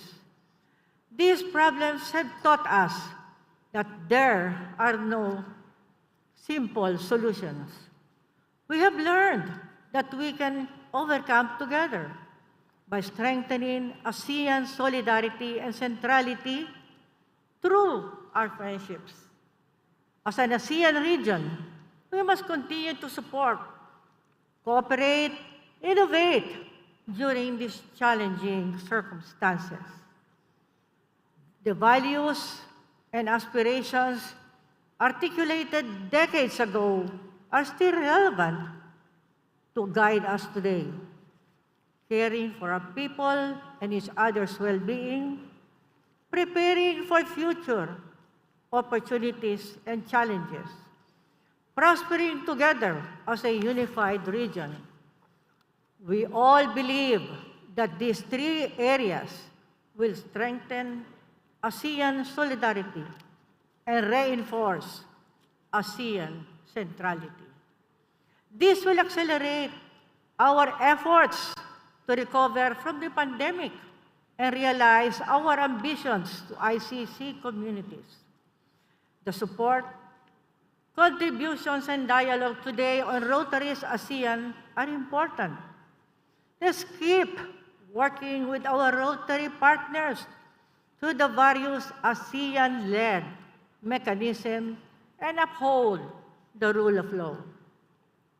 At this phase of human history, we must set the stage well, so future generations can come into the next era with confidence and optimism.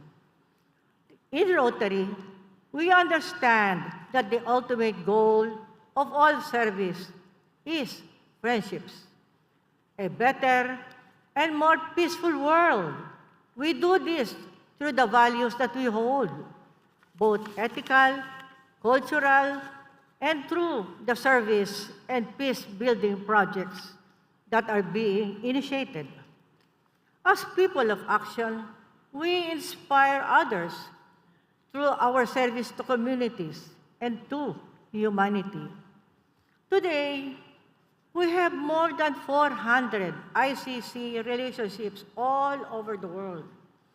With their simple and flexible structure, they are helping Rotarians and Rotaractors expand Rotary service, carry out large-scale projects, and take an active role in expanding peace.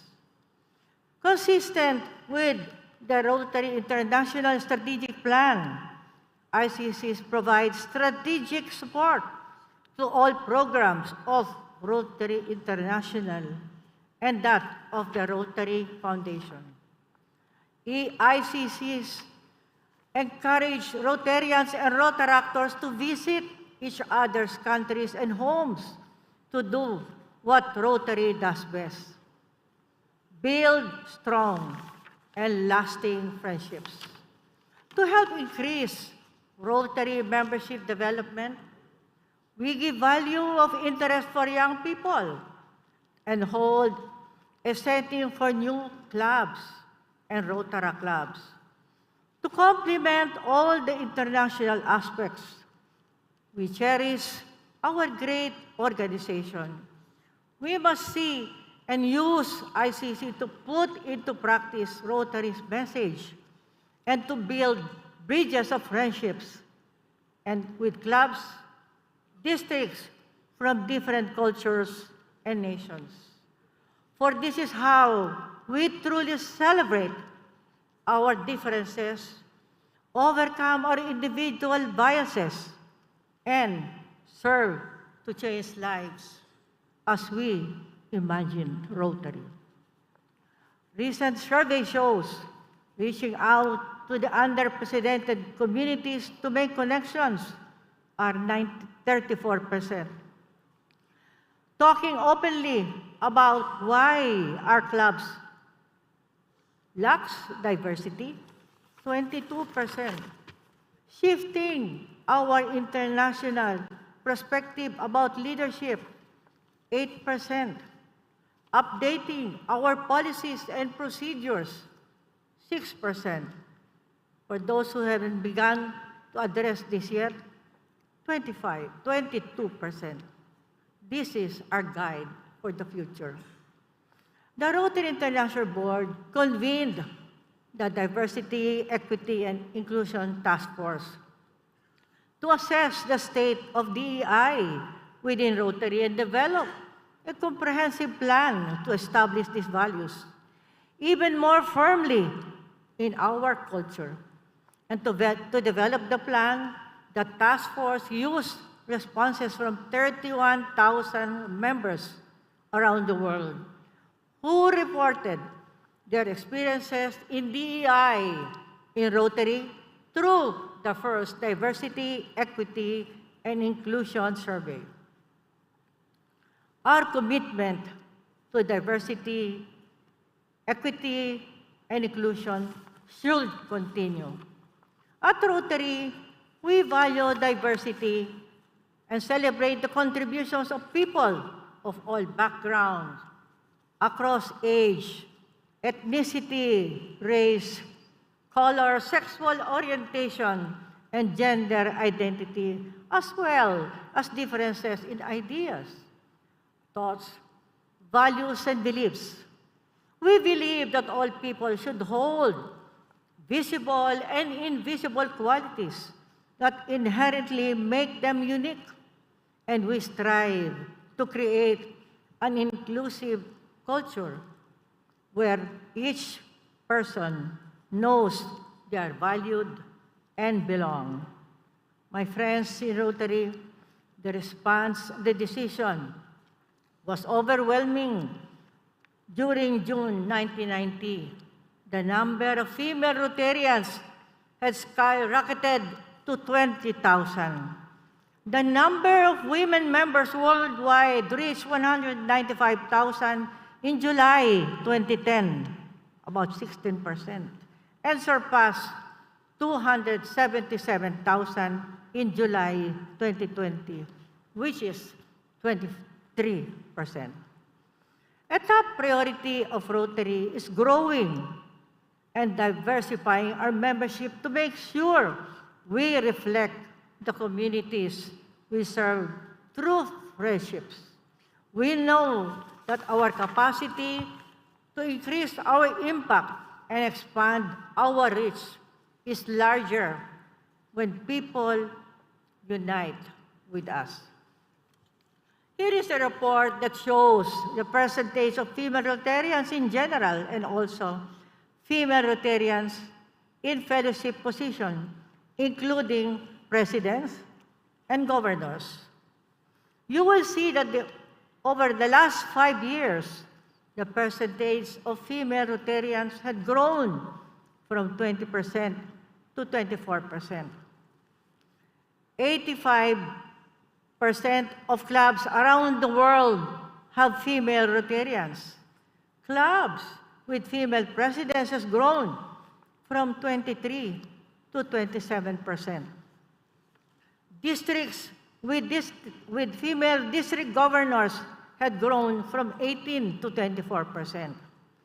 Rotary International will have its first female president, Jennifer Jones, in 2022-2023. As you may have known, the Rotary International Board of Directors set a goal for women to make up 30% of our members and leaders by June 2023. As we can see, we still have a bit to achieve this worldwide. With regards to Rotaractors, we know that 52% of Rotaractors are women. and so ROTARAC has achieved gender parity. Empowering women in Rotary has its own mission, which is growth and empowerment of women in and through Rotary. Let us explore ways we can lead ourselves through positive change through others and internationally.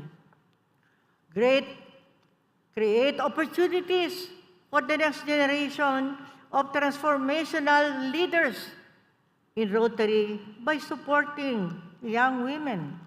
And to understand the role of Rotary in women empowerment, we need to understand Rotary, an organization, its history, its goals, its areas of service and avenues. Only then can we feel the pulse, how Rotary empowerment of women's sector inside or of our organization and around the world are doing. Functionally, Rotary doesn't discriminate between genders. Rotary has a different, in-depth idea with more clarity about women empowerment. It understands that women empowerment means accepting and including women who are outside of the decision-making process. Empowerment is the process that creates confidence in the person to have power over her own lives, societies, and in their communities. Women can be empowered if they have access to education, professions, and in their own way of life. Confidence of decision-making evokes the sense of empowerment. Though at one point in history, Rotary International was stubborn against allowing women in decision-making level of Rotary clubs. But now, our organization considered women to run the steering of Rotary International and the Rotary Foundation. Empowering of women is the precondition of the development of societies, since it enhances both the quality and quantity of human resources available for sustainable development of a country. Sustainable development accepts environmental protection, social and economic development, including women empowerment, and Rotary is working on all these areas. Rotary can work hand in hand with government to attain this goal when given proper recognition. We are Rotary, advancing women as leaders. The Council on Legislation held November 18 under a resolution requested ROI Board to consider promoting women in Rotary, which was adopted.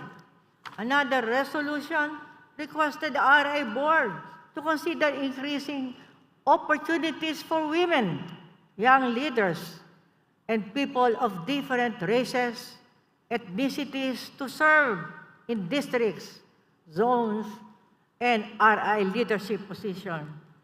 This was also adopted. Today is indeed a humbling opportunity to stand before you on this significant occasion. This rare opportunity to express my thoughts on how friendships can truly be attained and accomplished as we work together for Rotary's needs. For this, all of us and the future Rotarians can change the world as we all serve to change lives and imagine Rotary to improve lives and change lives. Salamat pagi, salamat siyang. Sawadika, mabuhay, Pilipinas. Thank you and have a good afternoon.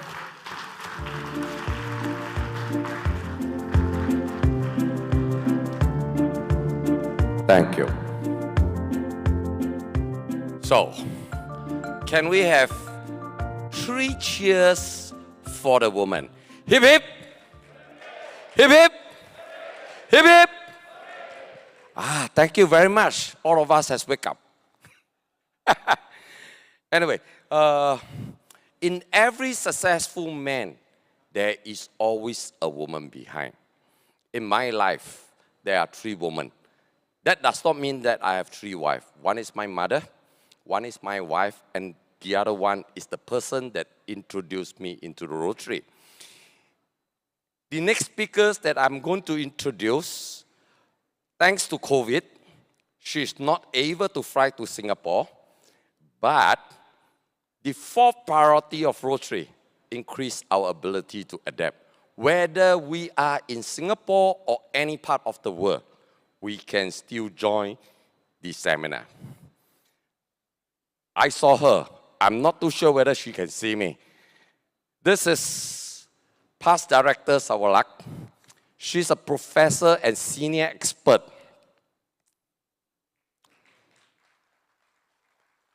of the graduate schools in one of the university in Bangkok, which is Sinakarin Wirot.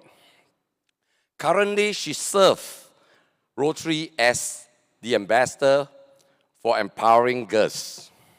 She has also served Rotary as president representative and many other key appointments.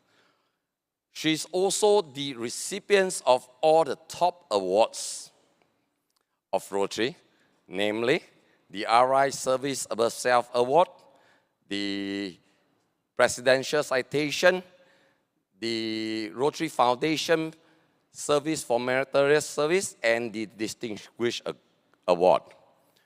She's also one of my mentors. She looks fierce, right? Very fierce, right? She's not smiling. All right, without further ado, may I present past director, Professor Dr. SAOWALAK RATTANAVICH.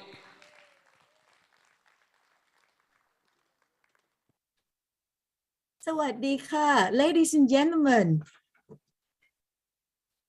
Good afternoon.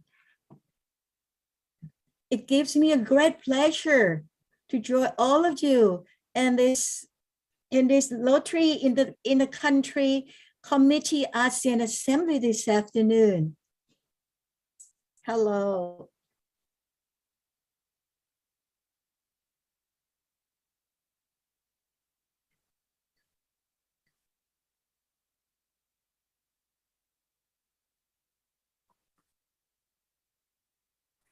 Dr. SAOWALAK, we all can hear you.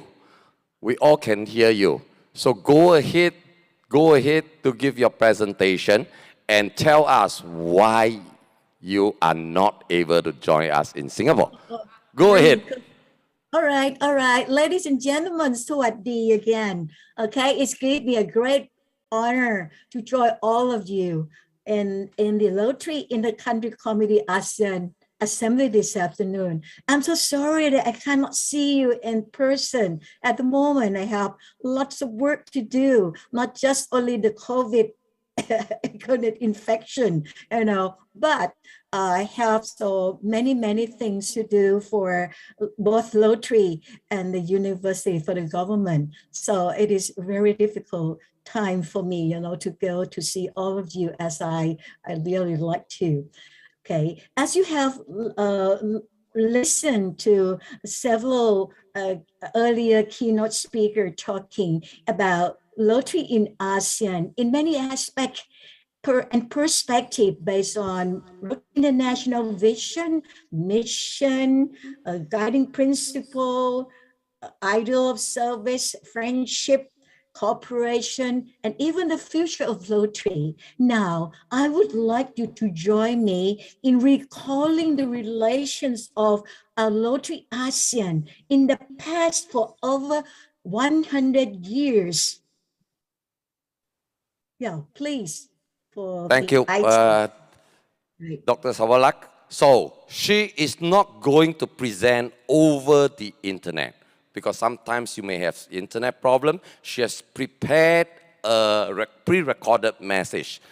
SAOWALAK is going to share with us Rotary International Relationship in ASEAN.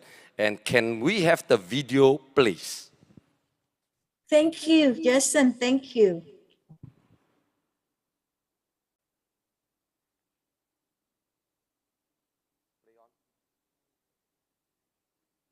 Assembly this afternoon. As you have listened to several earlier keynote speakers talking about Rotary in ASEAN in many aspects and perspectives based on Rotary International's vision, mission, guiding principle, ideal of service, friendship, cooperation, and even the future of Rotary. Now, I would like you to join me in recalling the relation of Rotary-ASEAN in the past for more than 100 years.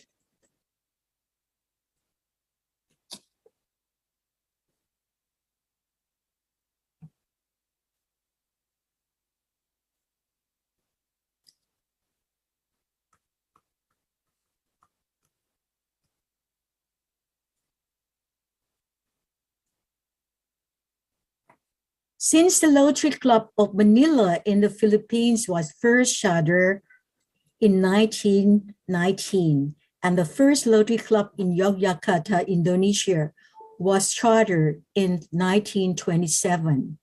Later, during 1929 to 1930, there were many clubs chartered in the Malay Peninsula and Siam region of Thailand.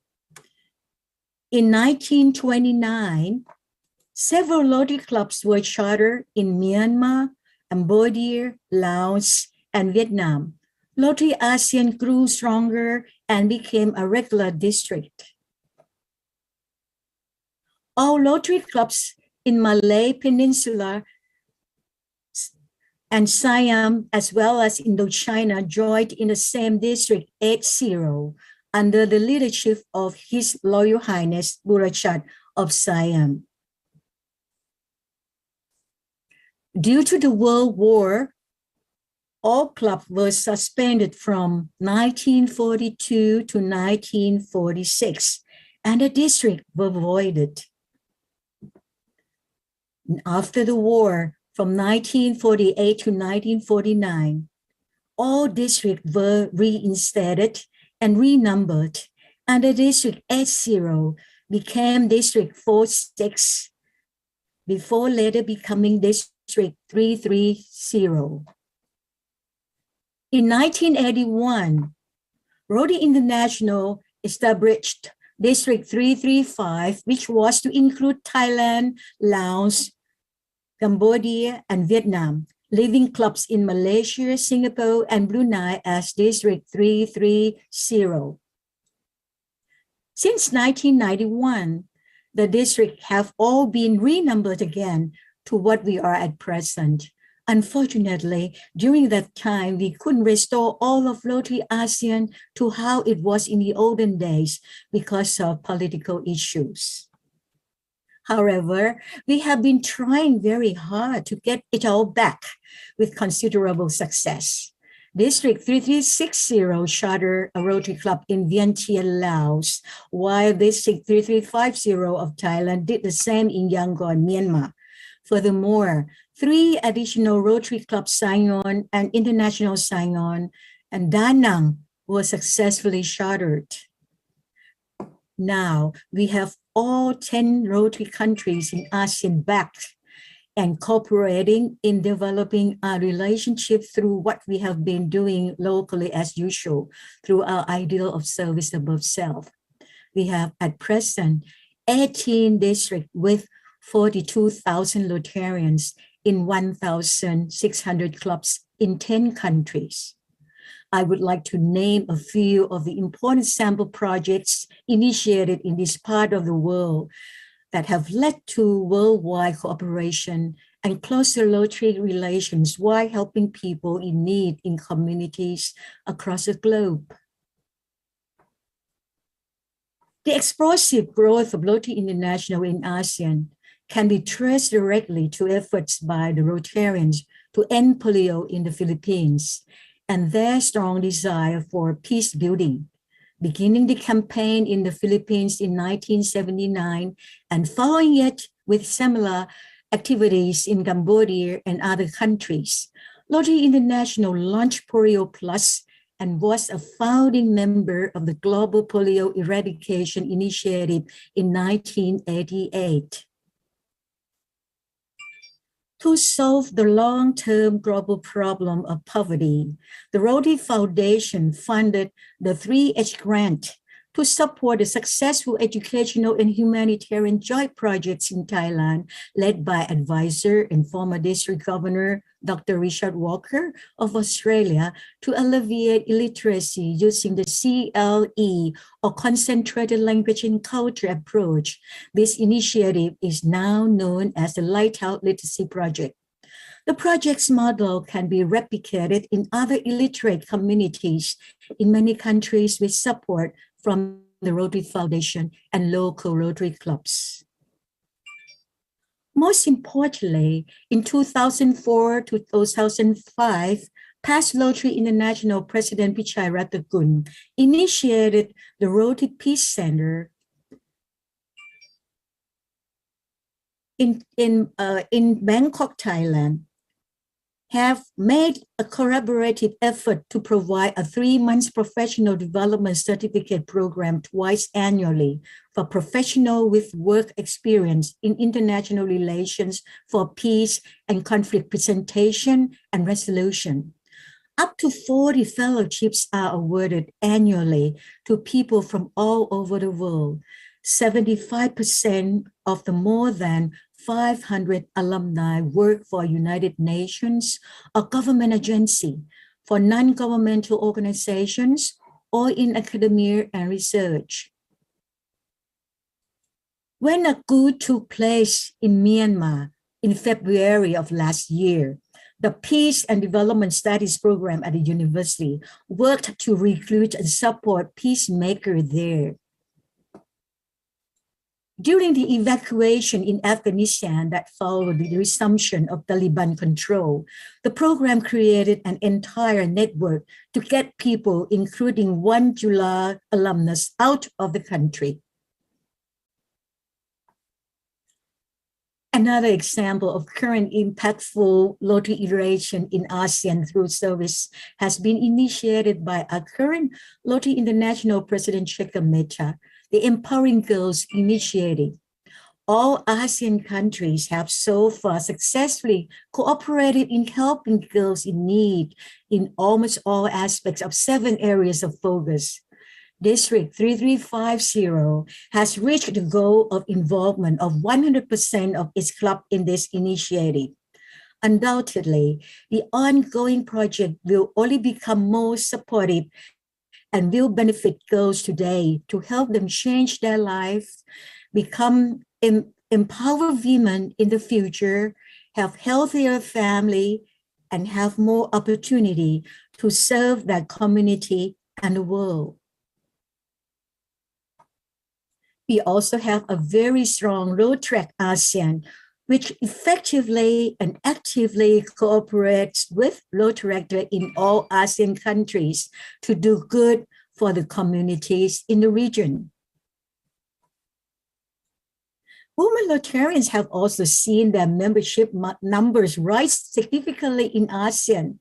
I'm confident that through our closer Rotary relations in the country committee ASEAN, friendship with care for diversity in every aspect of male and female members, and the equity application approach, we can eventually become a close, inclusive community that grows Rotary through our ideal of service above self forever.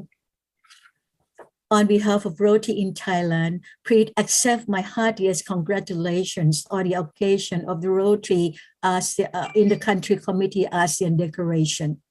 I extend my felicitations to the great effort to the community team, to the great effort of the community team to make this possibility happen in this part of the world as a historic Rotary milestone. I take this special auspicious opportunity to convey my warm greetings and the best wishes to all Rotary Intercountry Committee ASEAN members and all Rotarians in Rotary-ASEAN countries under the leadership of the chair of the committee, past district governor PHILBERT and Secretary Jimmy Oi. I'm very much confident that the Rotary Intercountry Committee ASEAN will successfully achieve its goal in increasing fellowship and intercultural understanding, fostering stronger tie between member clubs and districts from different countries, and establishing a network across border.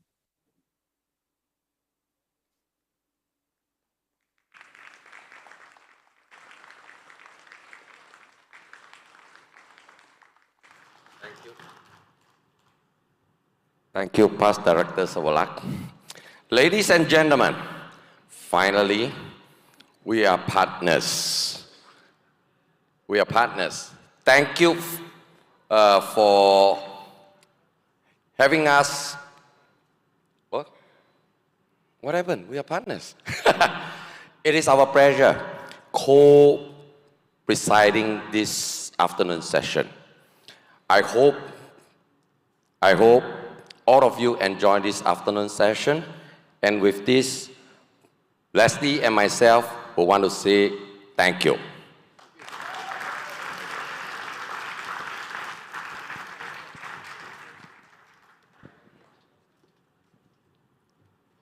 Thank you, PDG Leslie and PDG Jason Lim, for a wonderful presiding.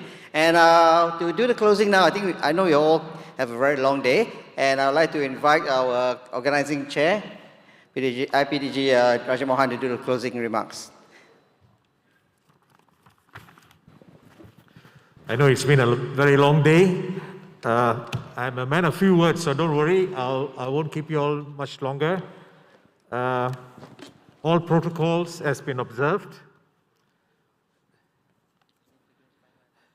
We have had a busy but productive day where the formality of the RICCA declaration was completed in the presence of Republic of Singapore President Madam Halimah Yacob, ASEAN Heads of Mission, and Rotary International President SHEKHAR MEHTA. We saw the launch of the ASEAN song, We Are Unity. We had the privilege of hearing from 7 luminary speakers. I mean, I would love to, congratulate and thank each one of you, but due to that time, I will just do a collective thank you for all your time and effort put together to come all the way here and give your speech and enlighten us on the new journey we're going to take forward. And I also like to thank the presiders, PDGs Leslie and Jason, for keeping this a wonderful speakers session. We as Rotary-ASEAN should reflect our understanding of the challenges and opportunities ahead, and more importantly, the ASEAN spirit of staying united and looking forward. I'm happy that we have launched the declaration of Rotary Intercountry Committee ASEAN, and we have to now work together to prepare Rotary-ASEAN for the future. I thank my fellow national section chairs and ASEAN Rotarians for your strong support in making our shared vision to create lasting change across the globe in our communities possible. I would like to thank everyone for your support and hard work.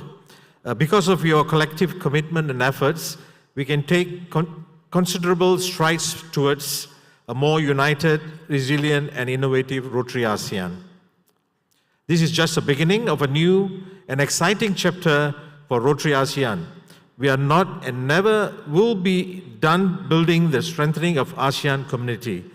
We must continue to uphold the ASEAN-centric framework and engage our partners to keep our region open and inclusive. We must stay on the course of economic integration and pool our talents and resources to improve our people's lives. And despite our individual needs and challenges, we must continue to think regionally and enhance the third socio-cultural pillar of ASEAN using Rotary's diverse global network and resources which we already have. Singapore looks forward to continuing working with the rest of the ASEAN Rotary family to fulfill our common vision of together we see a world where people unite and take action to create lasting change across the globe in our communities and in ourselves. Finally, I would like to thank and express my heartfelt gratitude to the host organizing committee. Without them, this assembly would not have been possible. So we have completed the formal part, and let's get together again for the ASEAN Gala dinner later on in the evening, and have a good evening. Thank you. See you all again later.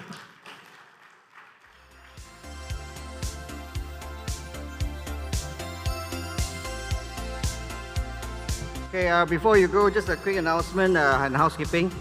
For tonight's fellowship dinner itself, reporting time is 6 p.m. And please wear your badge. You have your badge moving along, and you'll be at the hall 405, which is to your right. Just the next hall to here. Now, and a word of thanks to all our supporters and advertisers, and also Channel News Asia and Straits Time, the media, and especially to all of you Rotary delegates of ASEAN and beyond, including those watching us on Facebook and YouTube. So for those who want to, just a quick announcement, taking the PCR test or the ART test, you can do it on the Tele-Art service, which is shown on inside your magazine, especially on page 18. You can make an appointment, it's 24/7 service, 24 hours. Then you can do it in your room via Zoom. You don't need to go to the clinic, okay? So refer to your magazine if you want to get your Zoom PCR or your Zoom ART. So okay, with that itself, we'll see you this evening. Have a good rest and be freshened up. Thank you. And the last round of